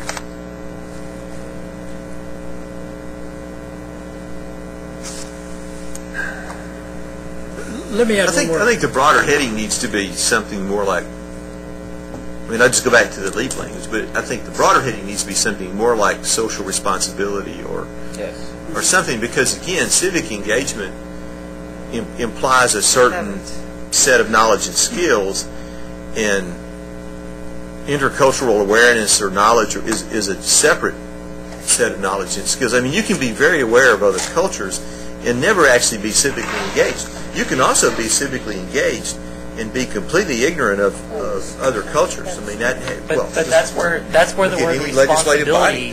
That's where the word responsibility comes in, because being civically engaged without that context doesn't mean you're being responsible. It means you're being detrimental. That's why I think about the. If you look at what Catherine is looking at in Wisconsin, they have individual, social, and environmental responsibilities, and that's where they have civic knowledge and engagement there, and ethical reasoning and action into that one. And then in intercultural knowledge, then they have a separate one, intercultural knowledge and competence. That's a separate one. Judith? I would also. With some knowledge. This is missing that. What, to participate in something based on knowledge of local and Engagement implies that. Where's the action verb? You see what I'm saying? Yeah. To apply knowledge in order to participate in doing something, there needs to be a verb in there, an action. You're saying these are all things that people are going to be able to do. Well, because what we're wanting is the ability to effectively respond to Participate responsibly. And Rex had already said participate in. Go back to the lead sentence on learning. What Judith said for the microphone. Judah, can you come up to the microphone, please? It talks about what developing and demonstrating. So it's going to go back and embed it. Almost there. My comment was that teamwork says the ability to, the ability to consider so on. There's nothing ungrammatical about it. Put it definitive. It's just ignorant. Civic engagement needs to have the same language to include the ability to, whatever it is you think civic engagement is. It just needs to have not a description of a knowledge base, but the ability to do something based on the knowledge, to apply it, which is what I thought you were saying. So I see that. I would say, and I still leap or not say social responsibility, because civic to me, for the general folks, means governmental, which is a subset of social responsibility. I think there's a much broader frame that we need to go for. I actually like the individual social and environmental responsibility frame, but I think then we can go in and say, to engage in work in the local community or whatever. I think we can put those kinds of frames that you need there. I'm thinking, though, that the conversation may be saying that we combine and split the things up, maybe recombine them in a different way, have personal, social, environmental responsibility one, and then intercultural competence as a separate one, and that's the separation point, just dividing out this conceptual whole in different ways. Response? Well, I think we do need to include civic engagement in this. For those of you who are new on the committee, then you weren't here for our visit last year from a member, representative of one of the state senators' office, Ogden, yes, who had already written us a letter and had specifically requested that whatever we recommended about undergraduate education in Texas, it include a very strong component of straightforward civics. He said civic virtue. Civic virtue. Civic virtues is what he was And talking wanted a about. set-aside course. He wanted a standalone course. Was it? It was Ogden's office. Senator Ogden's office. He sent a representative. to read So the I think it's letter. important to put that in there, but Could we ask others to come forward? Could I ask you if If that's going to be our argument, I'd like to No, volunteer. I don't think that's the reason we put civic engagement in there. Is that what you were saying? Yeah, if this is, I realize that some of these things are under statute, but if it's politically driven, we need a lot more opinions than one. Well, I don't think this is politically driven. The languaging might have been. That one was. The languaging might have been, political but the stance. concept isn't. The concept is, whether you call it civic engagement or social responsibility, that's what our students need to compete in the 21st century. Could I add to that? Then, taking aside the political stance, I would say that we absolutely need to leave the expression intercultural knowledge and competence. I would argue away from the idea of local and talk more about the idea of somehow talking about Texas. If every student achieves these core competencies and they don't know about Texas culture and how it's changing and how it won't be very long that it will be very Hispanic and it has many, many other cultures in it, then we're not teaching them some skills and knowledges that are going to be very, very necessary for this state of the next 5, 10, 15 years. I guess in my mind, when we said the word local, that was exactly what I mean.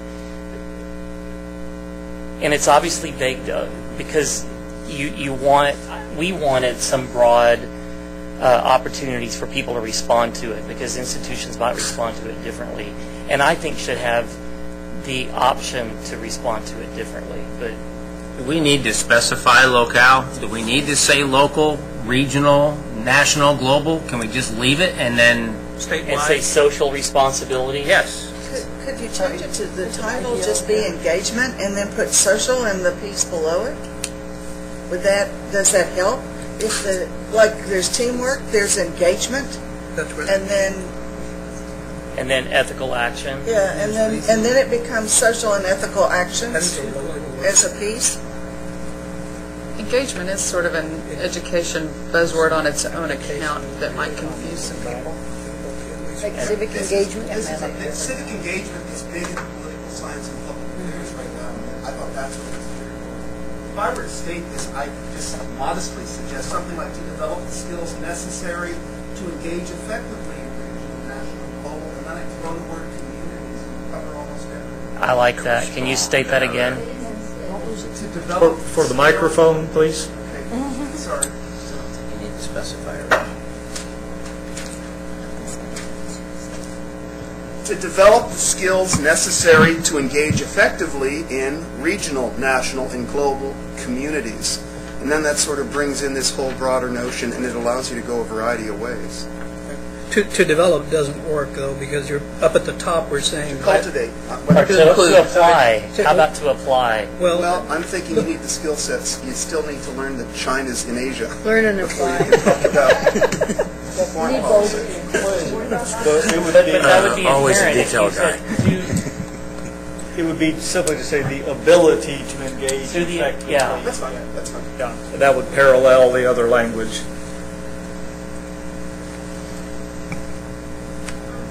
Could we have that read all over? Can you take it to... Whatever. Engage effectively in regional, national, and global. If we engaged effectively and ethically, would we cover it all in one sentence? For that statement, you have to do all three of those. Have an and in it, though. For that statement, you have to do all three. Yeah.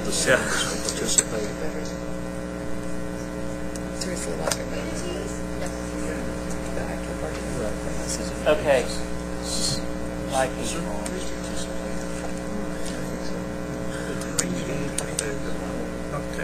think engage is stronger than Can you roll that towards the top of the screen, too? Can you take out the bullet before that, Lucy? Can you take out the bullet above it? psyche of it. That's what my understanding would be. You can Okay, so this moves us forward, but we need to get, and we're winding down to the end of the day where we need to make some decisions. So we've had arguments for the word civic. We've had the argument to have just engagement. We've had the argument to title this personal and social responsibility. And I'm thinking intellectually, I don't care what the language is. I care about whether students have the ability to engage effectively and ethically in regional, national, and global communities. But the languaging of that title is important. So let's get the title right, and then we'll get the sentence right. We have arguments for the word civic. Anybody want to argue that it should be taken out? I've said it before, but I really think civic will put us to governmental. And governmental is important, but it is not the only way But to it's a engage subset. It's a subset. It's a subset. Would social be more social responsibility. effective, social engagement?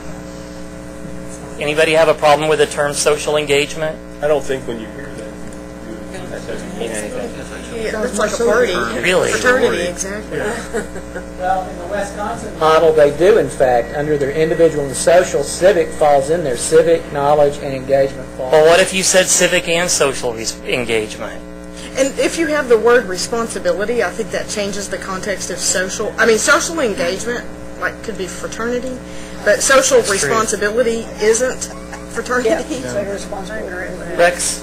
I still think that we need a broader category of, and I'll go back to social responsibility again, and then under that, civic engagement is a bullet.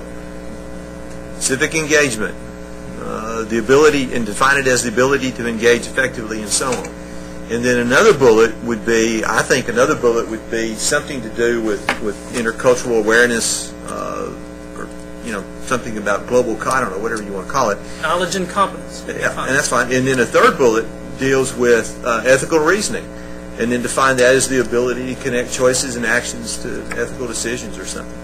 I agree. And so, because I really don't think that they don't stand alone in that sense. Can I say something? I'm not totally against what Rex is saying, but all we have thus far are just 1 point, 1 point, 1 point. Now we have If 3 suddenly we have this thing and then they did 3 bullets, then what's the use? Might as well do 3 points if we are so sure that we want to make sure that ethical reasoning and action is important, that we want to make sure that civic engagement is important. I think by lumping it together, we're trying to get it down to a manageable size, but while we're doing that, we're losing everything. So why don't we do this, okay? Why don't we just say, for this sake, take knowledge, intercultural knowledge and competency out. Let's just say this category is called civic engagement and social responsibility, and that is its bullet. And then we have scientific inquiry down here. Let's also put that we need to develop an outcome on intercultural competency, or intercultural, or knowledge and competency. Culture is more. So we've added one rather than Intercultural competence. The way it's reporting now in regional, national, and global. I kind of agree with that. How did you? Disagree. I think ethical needs to come out of it, because you're going to deal with ethical later on. Let me ask a question here. The way we structure these things is going to imply potentially certain things, that they are all essentially of equal scale. They may be of equal importance to us, but are they of equal scale within the core curriculum? Is the development of critical thinking something of the, or should I say, is the development of ethical reasoning something that is on a par with critical thinking within the core curriculum? I don't question. I don't think so, but what's your point, though, Larry? Well, my point is to disagree with Agnes here, and not specifically, but just to say that there is a to gather some things under a bullet, maybe minimizes their significance, but also when we say, well, here are the objectives, are they all equally weighted within here, or are some of these lumped as a larger area that's of equal weight with these things above it? And I'm not advocating in a particular way, but just thinking that there is a message that we convey depending upon how we organize them. Jeannie? I agree with that, because I remember when we talked about all those issues back in that meeting where we put them all on things, we talked about the social responsibility issue being a real issue today, especially with the younger generation. And then these were the things that we connected to that. So I see that as the issue that's equal weight. Well, let me ask the question. One of those, something you got to go do and measure every single one of them. Let me ask the question then.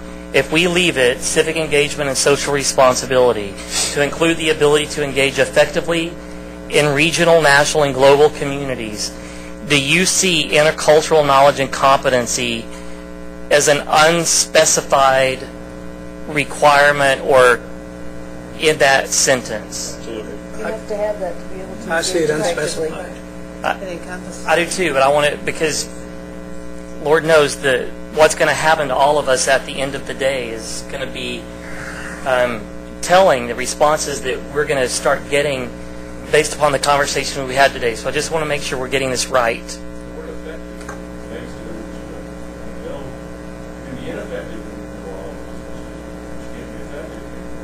So take ethically out, because we're going to leave. But so I just want to make sure, are we okay with civic engagement and social responsibility as the tag? Ron?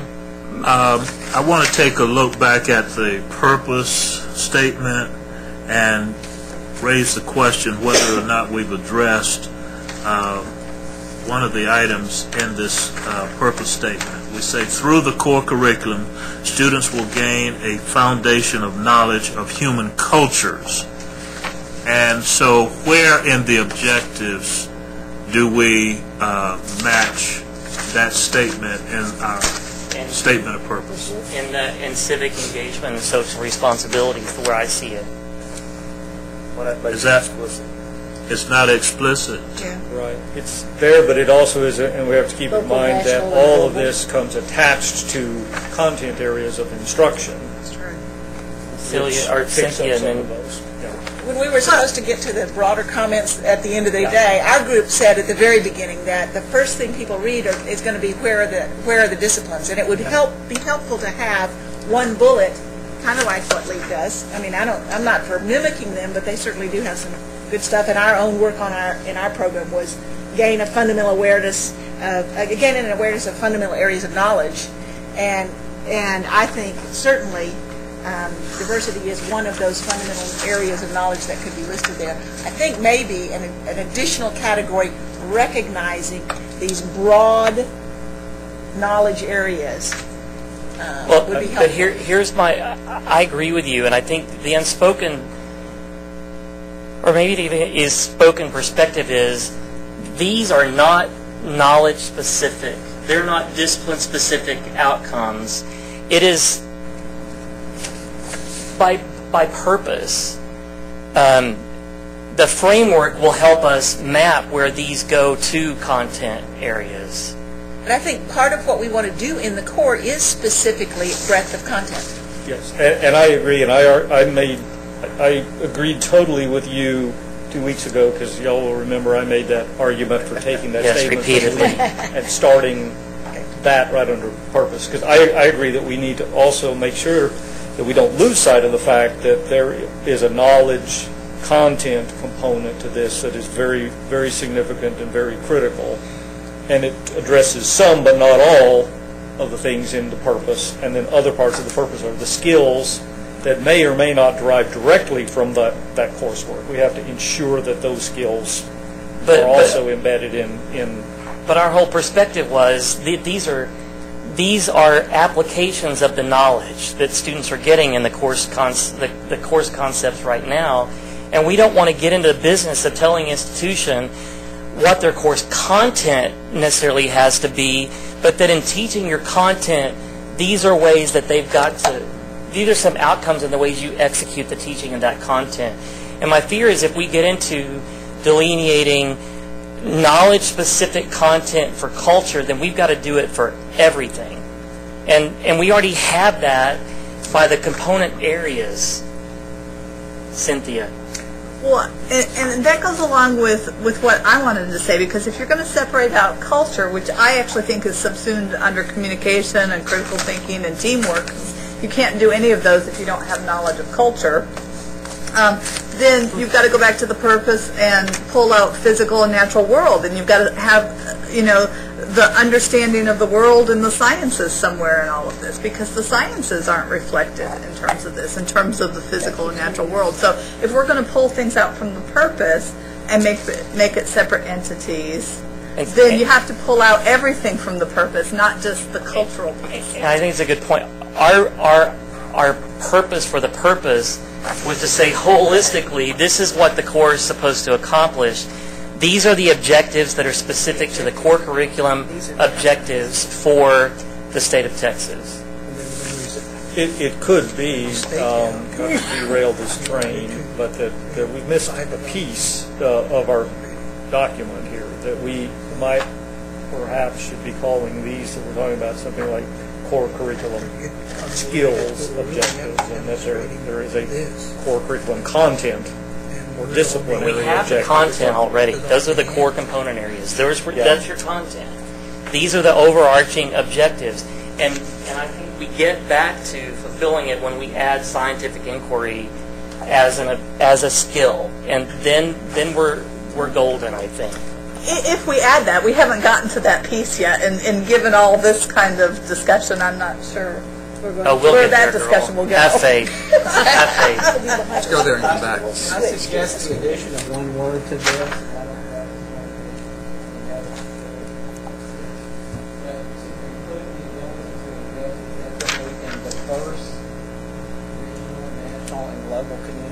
In the what? Diverse. That doesn't mean diversity. That means various. Yeah. That doesn't mean diversity. That means varying or different. Right. But you already to me, got this is regional, diversity. national. Well, you don't need that. Well, do we call this civic engagement and cultural responsibility rather than social? Social responsibility actually has multiple definitions. If you look at it in a business arena, social responsibility is how the business deals with the environment that it's dealing with. If you're going to try to categorize this as social responsibility, I think one of the reasons LEAP had personal and social responsibility because they were trying to take it down to the person using the personal aspect. If you take it out there at just social responsibility, there's many definitions for what that is. But you really haven't there, I don't think. So what would you say is missing then, Mark? I don't know yet, because if you look at all the, what is our goal here? Is our goal, it's that person's responsibility to society, to their locale? Is that what the goal is?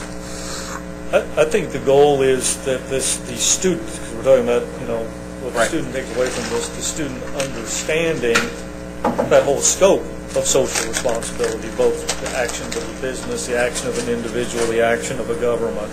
So it's the student understanding that scope. I think there's the individual action of the student is one, but not the whole. Does putting the word diverse in there help or hurt? Not where it is. I can't believe I'm saying this, Russell, but, this is a great document. Can we just put civic, to include the ability to engage effectively in regional, national, and global communities, and intercultural competence? I like and. I like the and. Give me the and. I don't like and. We need to move that first or something, because you don't engage, do you, in intercultural competence? So we could, you could switch it. Can you say intercultural understanding? I dig the word competence, but, okay. Include intercultural competency and the ability to engage. That's good. And a lot of the literature out there right now is talking about intercultural competence. That's something you can do rather than just understand. Okay, so I like that. And this implies that the intercultural competency facilitates Yeah, the ability I like to that. engage. Are you okay? Can you reread it, because I'm blind? I Yes. can't read it. Civic engagement and social responsibility to include intercultural competencies and the ability to engage effectively in regional, national, and global communities. And doesn't that kind of imply gaining the knowledge? Yep. And then the application? Me Which like is what you. you were talking about? Engagement. Anybody want to argue against this? It's much better. Okay. Should competencies be singular? Culture here. Is it competency or One or Competence and both? lead, but it's singular and lead. Yeah, I think it's singular. it's singular? Okay, then let's go to ethical reasoning and action. To include the ability to connect choices and actions to ethical decisions. Have at it, Dick. I teed it up for you. Take the swing. I think I'm on the losing side here, but it's like I just don't see the connection from any type of research I know connecting reasoning to action in this area. And I know that it's what people want to hear, but when we get ready to assess it, we're going to be in tough spots. Yeah, I'll give you the context, because we struggled with that in the group, is that it's hard in the arena here to know that the student is demonstrating ethical action from the assessment, and you can demonstrate that a student can display ethical reasoning to you in an accessible way, but can they demonstrate ethical action? Or if In we have most a way studies, to take a look at this. It's not a question of what you decide on or what you do. It's on the basis of which you made that decision. So if you ask a moral question, it's not whether or not you say yes or no. It's on what basis do you say yes or no.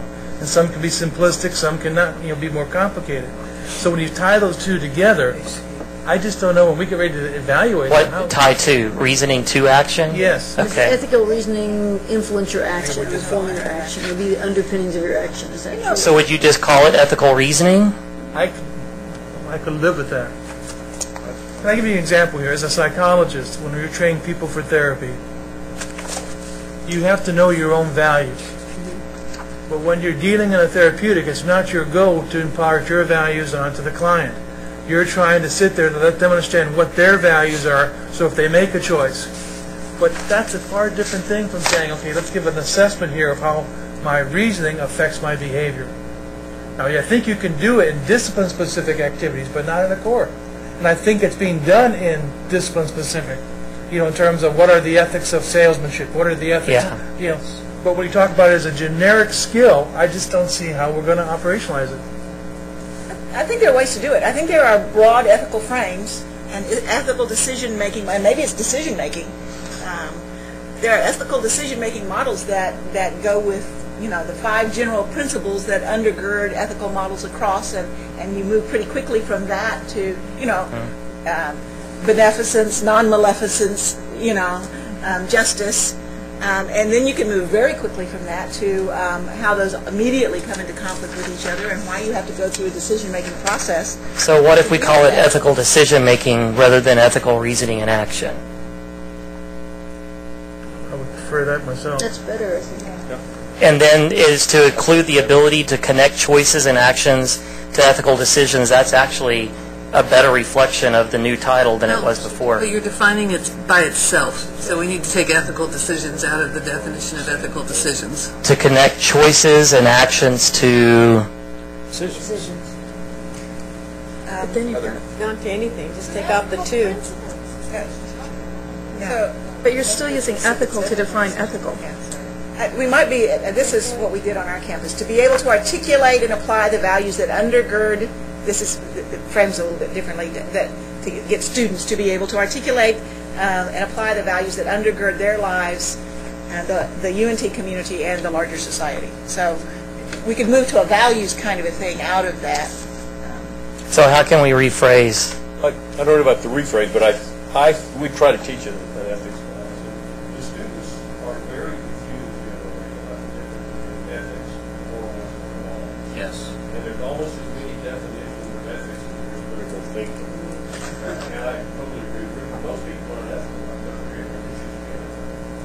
they choose to get the benefits of not following the ethical constraints, it keeps everybody else from getting rich. So as a consequence, whatever we decide to do, so I think you have to get more specific on what ethics is. But there's a big disagreement. Personal ethics. I think that's been discussed throughout. We're going to be asked to be specific about, to be more specific about each one of these outcomes. So your point's well taken. Bill brings up a good point, because when you're talking ethics, you're talking moral philosophies, and it's the particular moral philosophy you're subscribing to at that time that will influence your decision making. Now, if your philosophy is ethical egoism, then of course your choice is going to be based on you. If it's utilitarianism, it's going to be based on something else. So it's a matter of perspective on how you're looking at that. Ron? I come from, as you know, a private liberal arts college, and this is, we're church affiliated, and this is very much, I would say, a part of our teaching and mission. And so we have courses in religion and philosophy at the general ed level that address these matters. And then, of course, as you get deeper into your disciplines, there may be other courses as well. Looking at the course content here, I don't see philosophy or any course that I could just on the face of it say this ties directly to this particular item of ethical decision making. So again, if we're talking about an objective, it may not be a course, it may be a part of multiple courses. Something you demonstrate in a number of your projects or papers or... Okay. Well, Lucy's put up here, will this move us forward? Ethical decision making to include the ability to connect moral philosophies to choices and actions. Or morals and ethics. Yeah.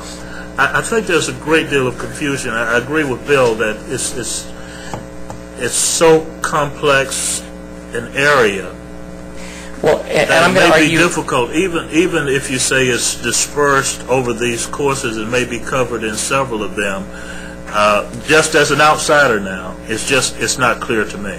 Well, I'm going to argue that one of the reasons it may not be clear is because we're engaging in what we do really well in academe, which is to take something that we all know ethics, but we're trying to apply all of our academic experiences and philosophies on it, when the bottom line is we're trying to produce students that make ethical decisions. I mean, correct? To do the right thing. That's really what we're talking about. So how can we write something that... Yeah. When you say ethical, do you mean responsible? Right. Moral? Yeah.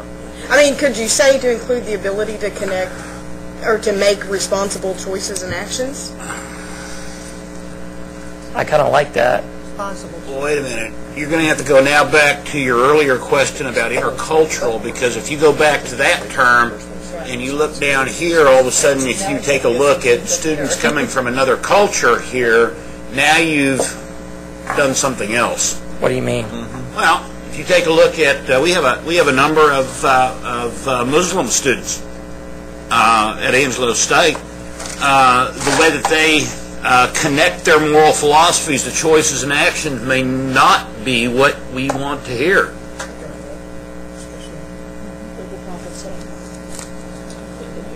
There's differences. What about going back to your ethics, the definition, and call it something else like personal responsibility, and to include the ability to connect moral choices and ethical actions or something like that, and put it in the back end.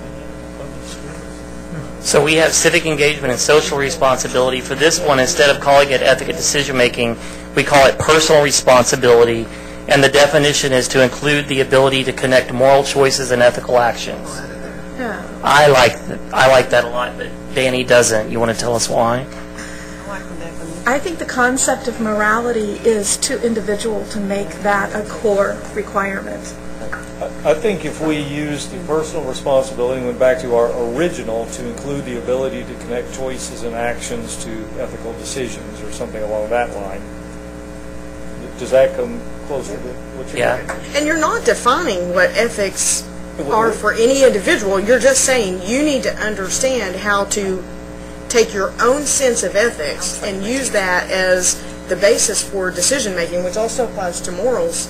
Nobody's telling you what they should be, but Okay, so- understand that your morals should affect. So we title it personal responsibility. Anyone have a problem taking the word ethics out and making it personal responsibility? Is it educational to say to someone, in effect, do whatever you think is ethical? That's not what we're saying. And therefore we can progress? I mean, there has to be a set of standards that the culture agrees are acceptable behaviors, or right and wrong doesn't come into it.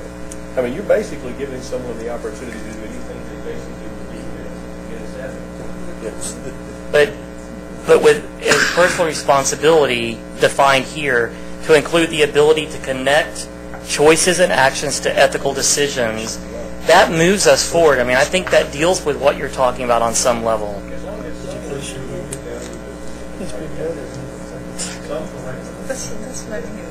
No one's going to understand this as a title.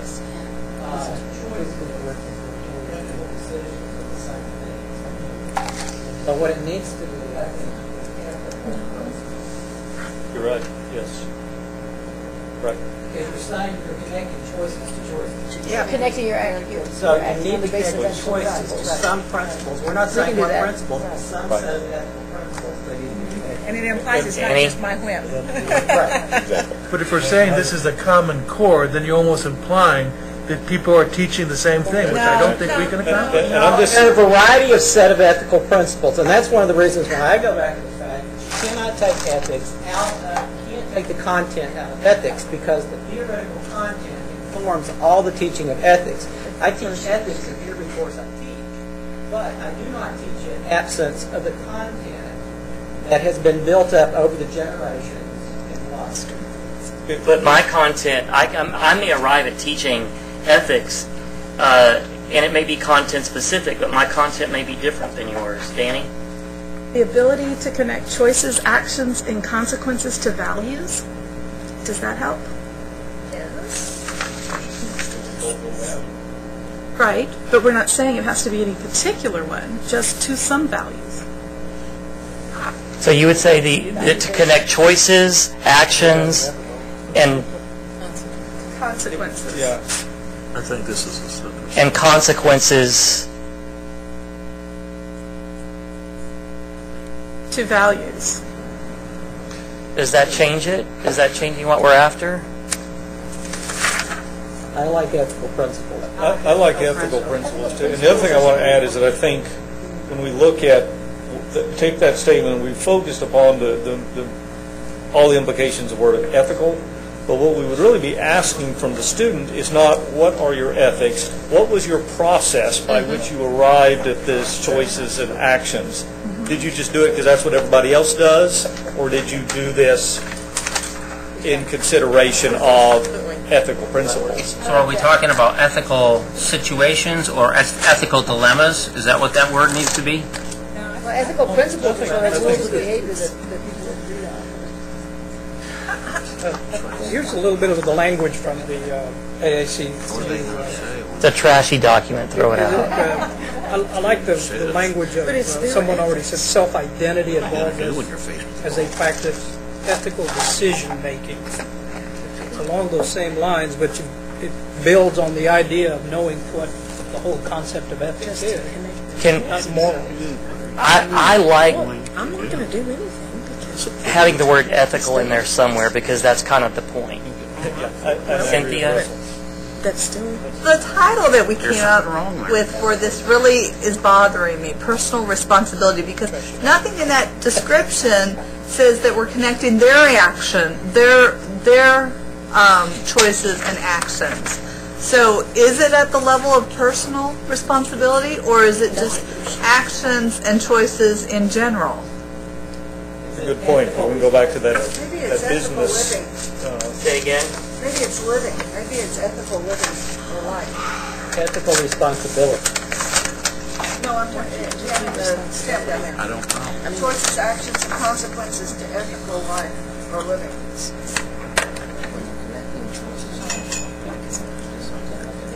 Catherine, we got to come to some conclusions here. So I think one of the things that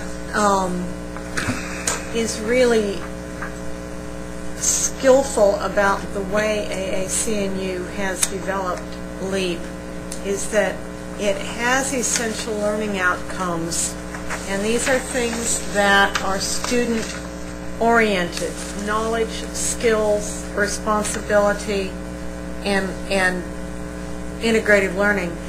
But the principles, and I'm hearing us talk about principles and how would this be taught as well as outcomes. The principles in the LEAP project are guidelines for institutions, and the sixth principle that LEAP puts out there as a model is to foster civic, intercultural, and ethical learning by emphasizing personal and social responsibility in every field of study. But, you know, personal and social responsibility is a category of different kinds of decision-making from a student's point of view. And it may be that ethical reasoning and action isn't something that needs to be so specifically, how many angels dancing on the head of a pin, defined. given that we have 2 minutes left, I'm going to... Actually, we said we would go until maybe 3:30, but we still have to decide what's going to happen before the next meeting. Yeah, we need to at least reach partial. So I'm going to ask that we set aside personal, ethical, whatever. Let's put our ethics aside. Just broadcast that. I want us to do scientific inquiry. And for a point, does anyone disagree that we should have scientific inquiry as a outcome? I think it is a mode of critical inquiry. I think it's in there under that. I think this moves us towards course constraints. Yeah. And scientist that I am, I believe that the combination of the critical thinking and the content level things, which I'm going to advocate at some point for a statement about foundational knowledge and content areas, begins to will accomplish scientific literacy, even if it's not explicitly there. Michael, I disagree. I'd like to see something in scientific literacy. I'd like it to include methods of inquiry. I'd like it to include the nature of evidence. I'd like it to include evaluative processes, and I'd like it to say something about social, behavioral, and natural sciences. And we've got it written up. And what I would want, if we had it, I would go back up to the quantitative literacy. I'd want it to mirror that, to include real-world application of scientific inquiry. Which one? How are they going to apply it? How do we have two bullets of critical thinking and scientific thinking? Oh, we could just have one bullet that just said thinking. Can we just have thinking, engagement, ethics, and teamwork? Yeah. That'd be great. Hey, how about 3 to assess? Thinking, engagement, and teamwork. That's fine. Yeah. We are an institution that focuses primarily on science, and undoubtedly my opinions are biased by that, but our students are driven by the need to make fairly sophisticated judgments about the nature of scientific information, and to do that, they have got to understand the methodology of science. They've got to understand what we consider to be evidence, and they've got to understand the evaluative processes we use by which to judge the efficacy of that evidence collected in this fashion. Well, so my large area. My question is separate of your institution. Do we want, and I'm apt to include scientific inquiry, but the question is, do we think every graduate, every core completer should have scientific inquiry as an objective? Absolutely. I just asked a question over here. What if we put under the quantitative literacy to include real-world application of mathematical, scientific, and statistical concepts? And had it be quantitative and scientific literacy? Just left it as quantitative literacy. I wasn't going to change the title. I mean, you can, but I was just looking at it. It seems, a lot of it seems to, in my mind, fall under that area. So if you just put after mathematical, comma, scientific, and then end statistical concepts. It would offend all the qualitative people. Or can you say qualitative and quantitative literacy? But then we've got data literacy. You talked about the scientific method. Following the critical thinking. And I'm not including all the things that fall in the scientific method. Go back up to that, will you? The very first one? Hang on. Okay. Oh, sorry. Run. Thank you, Gabrielle. I think we're quite there yet. A little bit more. Go on. There you go. You know, because I'm really a little bit bothered by that, but something Judith said quite some time ago, that to include creative and innovative thinking and inquiry, analysis, evaluation, and synthesis of information. I don't necessarily put critical thinking and creative thinking together, and much of what I see in the analysis there are comments about critical thinking, not creative thinking. I think what we're arguing is that critical thinking has both elements. Well, critical thinking may become so all-encompassing that it actually speaks to no one. That's my concern.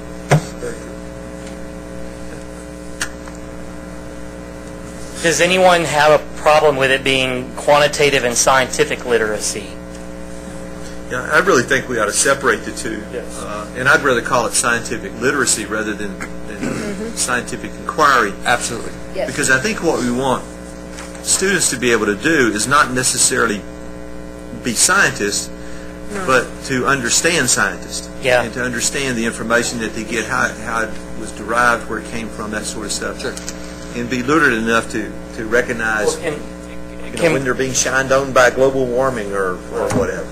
And I don't see any negative impacts to including it. So I have no problem with this. Can we go back up and cut and paste the quantitative down, the bullet under scientific literacy, and see if we can language this quickly? Making our critical thinking, make it quantitative. Well, see if we can use the quantitative application and reword it to fit the scientific literacy. Our committee gave her a sample. We've tried to write it. Oh, okay.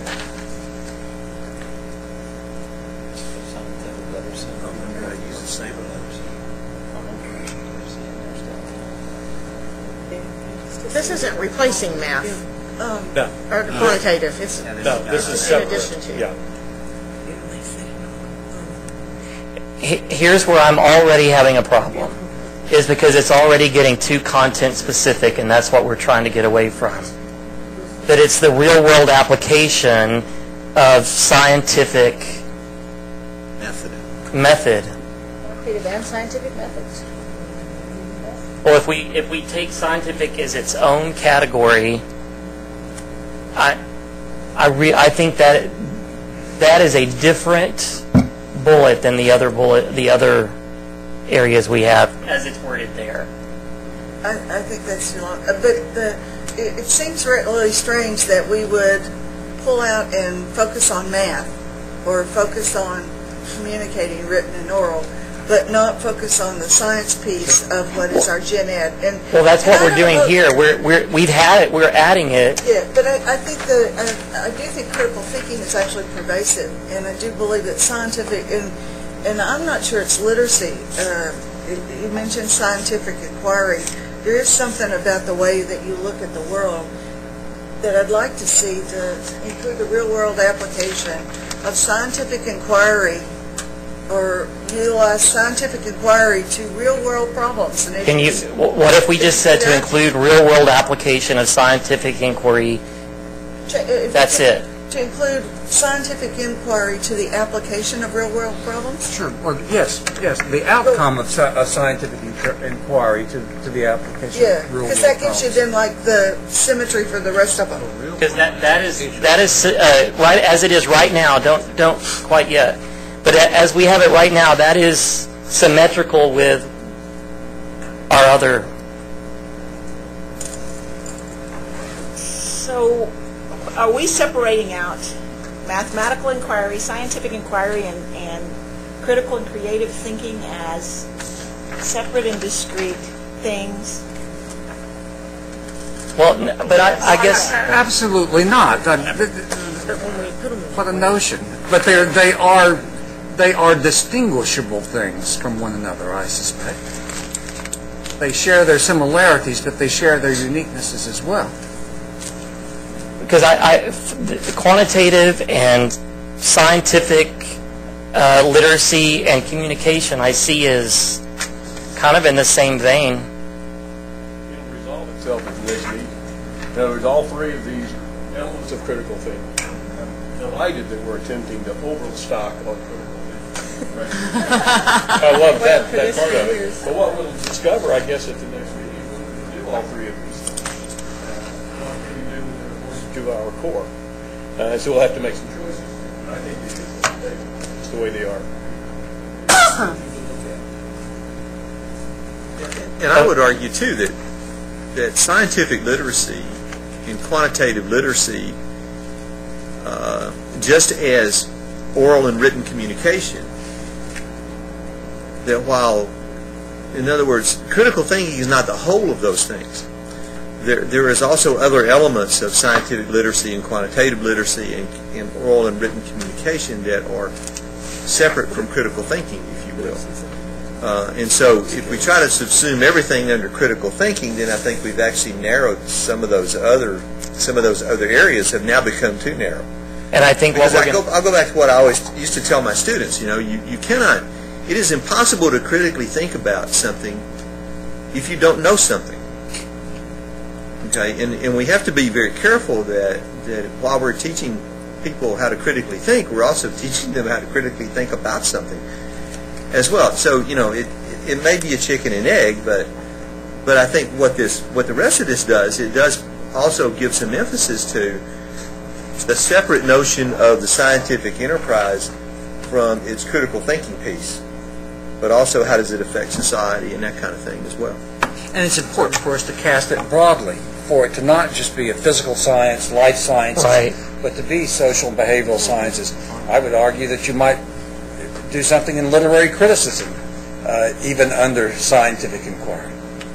Lorraine? I was just going to say, just to be pragmatic for a minute, which suits me well. I'm thinking, golly gee, if I had to think about how we were going to do institutional assessments of all this, one of the things that we do, and I know this isn't all about assessment, but we do a critical thinking assessment test, which breaks down 5 kinds of critical thinking. It's an NSF-funded project out of NC Tech, and I didn't pick it, faculty picked it in terms of the measure, but I know exactly what I'd start doing. I'm going to be using that one instrument. I'll still incorporate multiple measures, but that one instrument is going to measure multiple objectives. That's the situation. That's really the road we're going down here. In terms of just pragmatically reality, how are you going to get all this done? Because, quantitative is addressed in that test.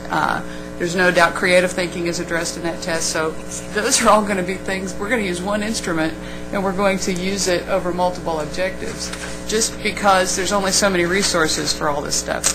And I guess I'm just, we can keep divvying all this out, but we're going to end up finding measures that measure more than one of these things. More power to us. Is that necessarily bad?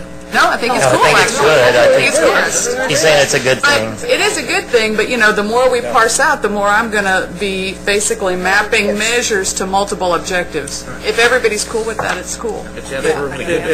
When we start talking about operationalizing this, I think we're going to hit a point where we start saying, okay, this is the course where we cover scientific literacy and critical thinking, and that's both the same thing in this course.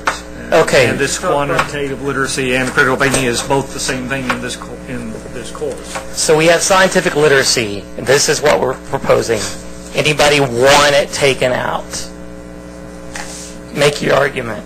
I still think if you look at the broad thing of what we're trying to do, and to me communication is different though. It's how you think, how you communicate that with other people, how you do it within an ethical framework so that you're responsible to others. You know, those are the kind of broad things I'm thinking about.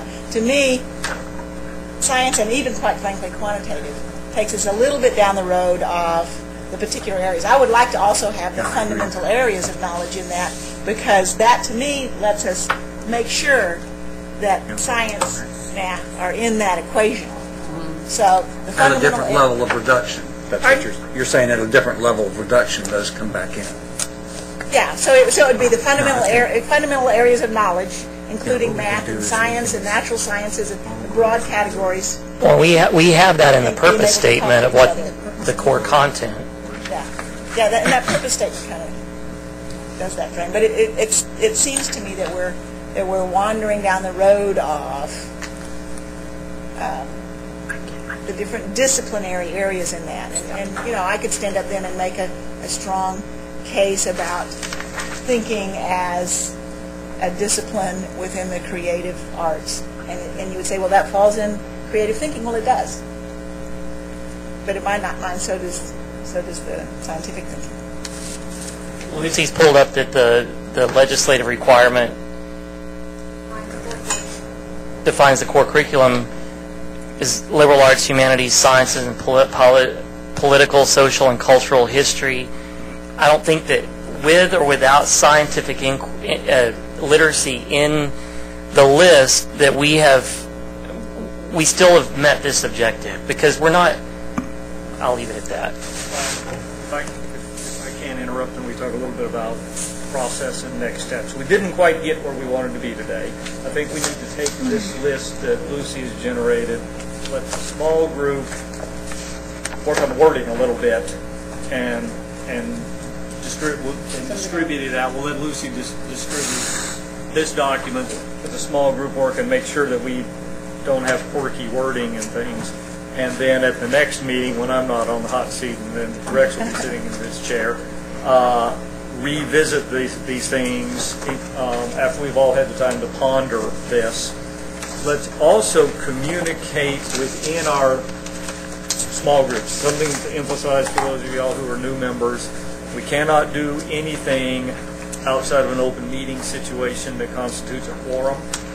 So if we can communicate in 4 and 6 people at a time, sort of thing. But in these groups that we were in before, if y'all would begin a dialogue, both of how you want to complete this conversation about the objectives, and then how these objectives, because I think we're pretty close to this. We're very close. Yeah, we can start thinking about these objectives and how we would fit them into either the current framework of the core or how it might, if it.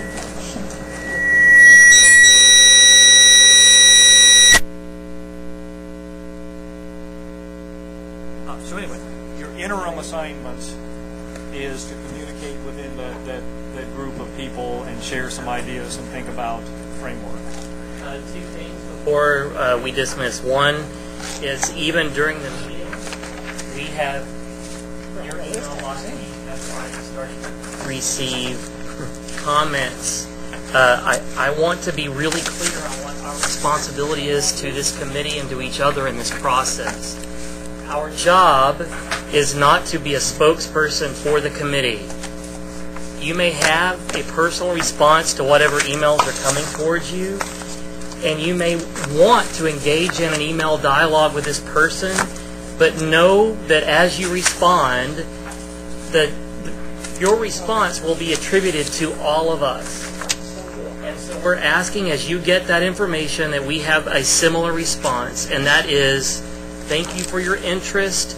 I will take your concerns to the committee and leave it at that. And then bring the concerns to the committee.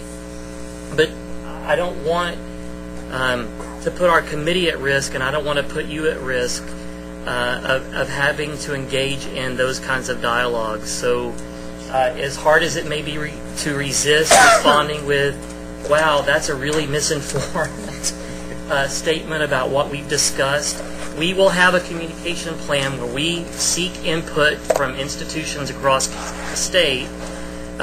So I'm going to ask you to trust the process and not engage in those dialogues. And to add to that, Lucy and I have been working very hard. I think she was going to say the same Stealing thing. my thunder. We had hoped to have it up and active today, but I think it is climbing the approval ladder here at the agency.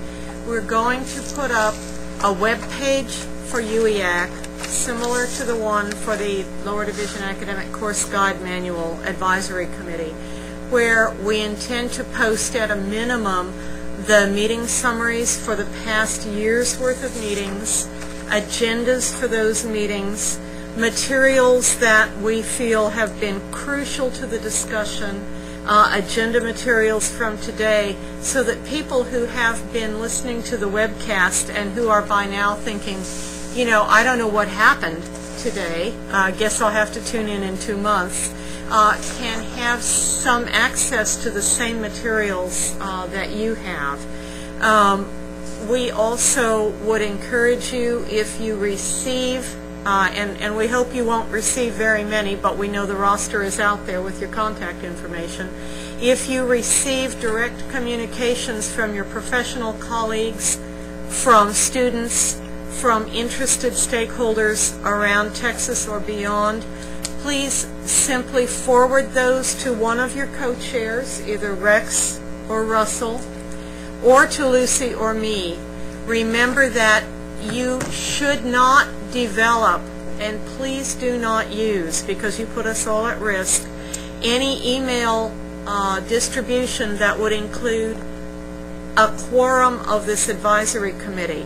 We must observe the Open Meetings Act, and that means you all are not authorized to communicate among yourselves without it being announced and open. Okay? So if you get a communication via email or phone, pass that along to one of your co-chairs or pass it along to me or Lucy, and we will serve as the funnel, and we'll make sure then that everybody is aware of what's going on.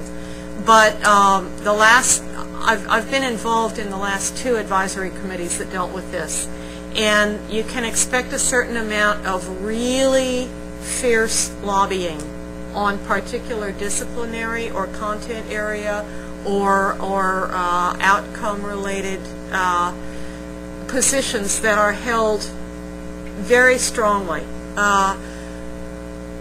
We want to make sure that we take into account all of the concerns that are presented, but that we don't under or overreact to them. Does that make sense? Yes. There will be a definite time for all institutions and all people to give input and reaction, and we wanted to come to the body as a whole, and I think that's mostly to make sure that every voice is heard. It's not to say we don't want to hear anything, it's to make sure that we want all comments to be heard and understood and discussed and voiced. And if Ron's getting things that Cynthia isn't getting, that Jeannie isn't getting, and so on, then you know, we're not coherent with ourselves.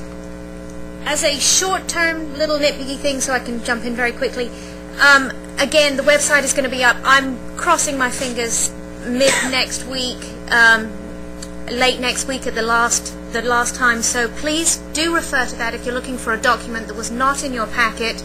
Especially we did update the PowerPoint slides first thing this morning, so what you have in your packet isn't exactly the same. So that will be up online. This document here, we will clean it up and make sure it's all lovely and I don't have letters switched and stuff like that. Again, I will email that out to the committee. If you are a visitor and would like a copy of this, if you just throw me an email, I'll be happy to send it to you as well. I again hope to post this on the website by the end of the week, but no promises. And Catherine and I are both listed on the bottom of here. Question, now you say you're going to post this on the website? And is this a final document? We may, yes, that's what yes, I spoke too soon. We won't post anything that's not been approved by the committee. Thank you. We will distribute this one with any spelling errors, which Lucy does not make, corrected here, and then the small group will look at it and see if there's, as far as the language and stuff, the original core group, and then have something to re-examine, and hopefully you all have had more thoughts, or your thoughts have coalesced by the next meeting, which I need to make an announcement regarding. Well, I was going to ask you if you'd elaborate a little bit on what you want. Do you want something from the committee, or just discussion? The small group? I think your small group can crystallize, maybe even going to the next step of how we take this and apply it to the framework that we have. But it doesn't have to be a formal proposal that you're bringing back to the group, but just a discussion point. But I want to caution you. I mean, I think we have spent the last 3.5 hours, doing really intensive, important discussion. My goodness, if our students could reflect the same kind of intensity and critical thinking that has been exhibited this afternoon. I appreciate your diligence and your dedication to the process, even though the process itself can be exhausting and frustrating. But I want to caution us as we come back. We have made some really good changes and decisions today, but what I don't want to happen is when we come back, that we spend the next meeting just rehashing the things that we've just done. Have to move forward. So we're going to, in short order, when we meet again, crystallize around these things. We're going to talk more specifically about the ethical, personal responsibility, decision-making, moralistic outcome. But the other ones I think we're pretty clear on. We'll talk about ethics, and we'll talk about the scientific inquiry, and make sure we have the languaging correct on that. But I don't want you to come ready to have to relive the last 3.5 hours. Right. Next meeting will be in April. Catherine or Lucy will send out the request for the new members. If you haven't been involved in that, you'll get an email to put in of which dates you are and are not available. The potential dates are all Fridays, April the 9th, 16th, 23rd, and 30th. 30th is less likely because the 29th is a board meeting, and usually they have to spend the next day reconstructing the room. Yeah. And the 9th and 16th being a little bit earlier in the year are probably maybe better. So anyway, you'll get the email on whatever dates are available, and please respond promptly to that one so everyone can know what to plan for. Well, goodness gracious, you, the new committee members have been integrated quickly and effectively added richness to the product. And so thank you for stepping in and stepping up. Yes. Welcome new members, and before we lose our quorum, someone needs to give a motion to adjourn. I do, again, I learned so much by sitting next to Larry in the process in the last year, and I think we'll do an amazingly good job, and we're lucky to have if we didn't appreciate the leadership you provided us. So thank you. Thank you. Great experience for me. So, it's my last act. Can I entertain a motion to adjourn? You can make a motion. I can make a motion. I move to adjourn. Adjourn. And it doesn't require a second. Second. We have a second. All in favor, let's adjourn. Bye, y'all. Robert's rules.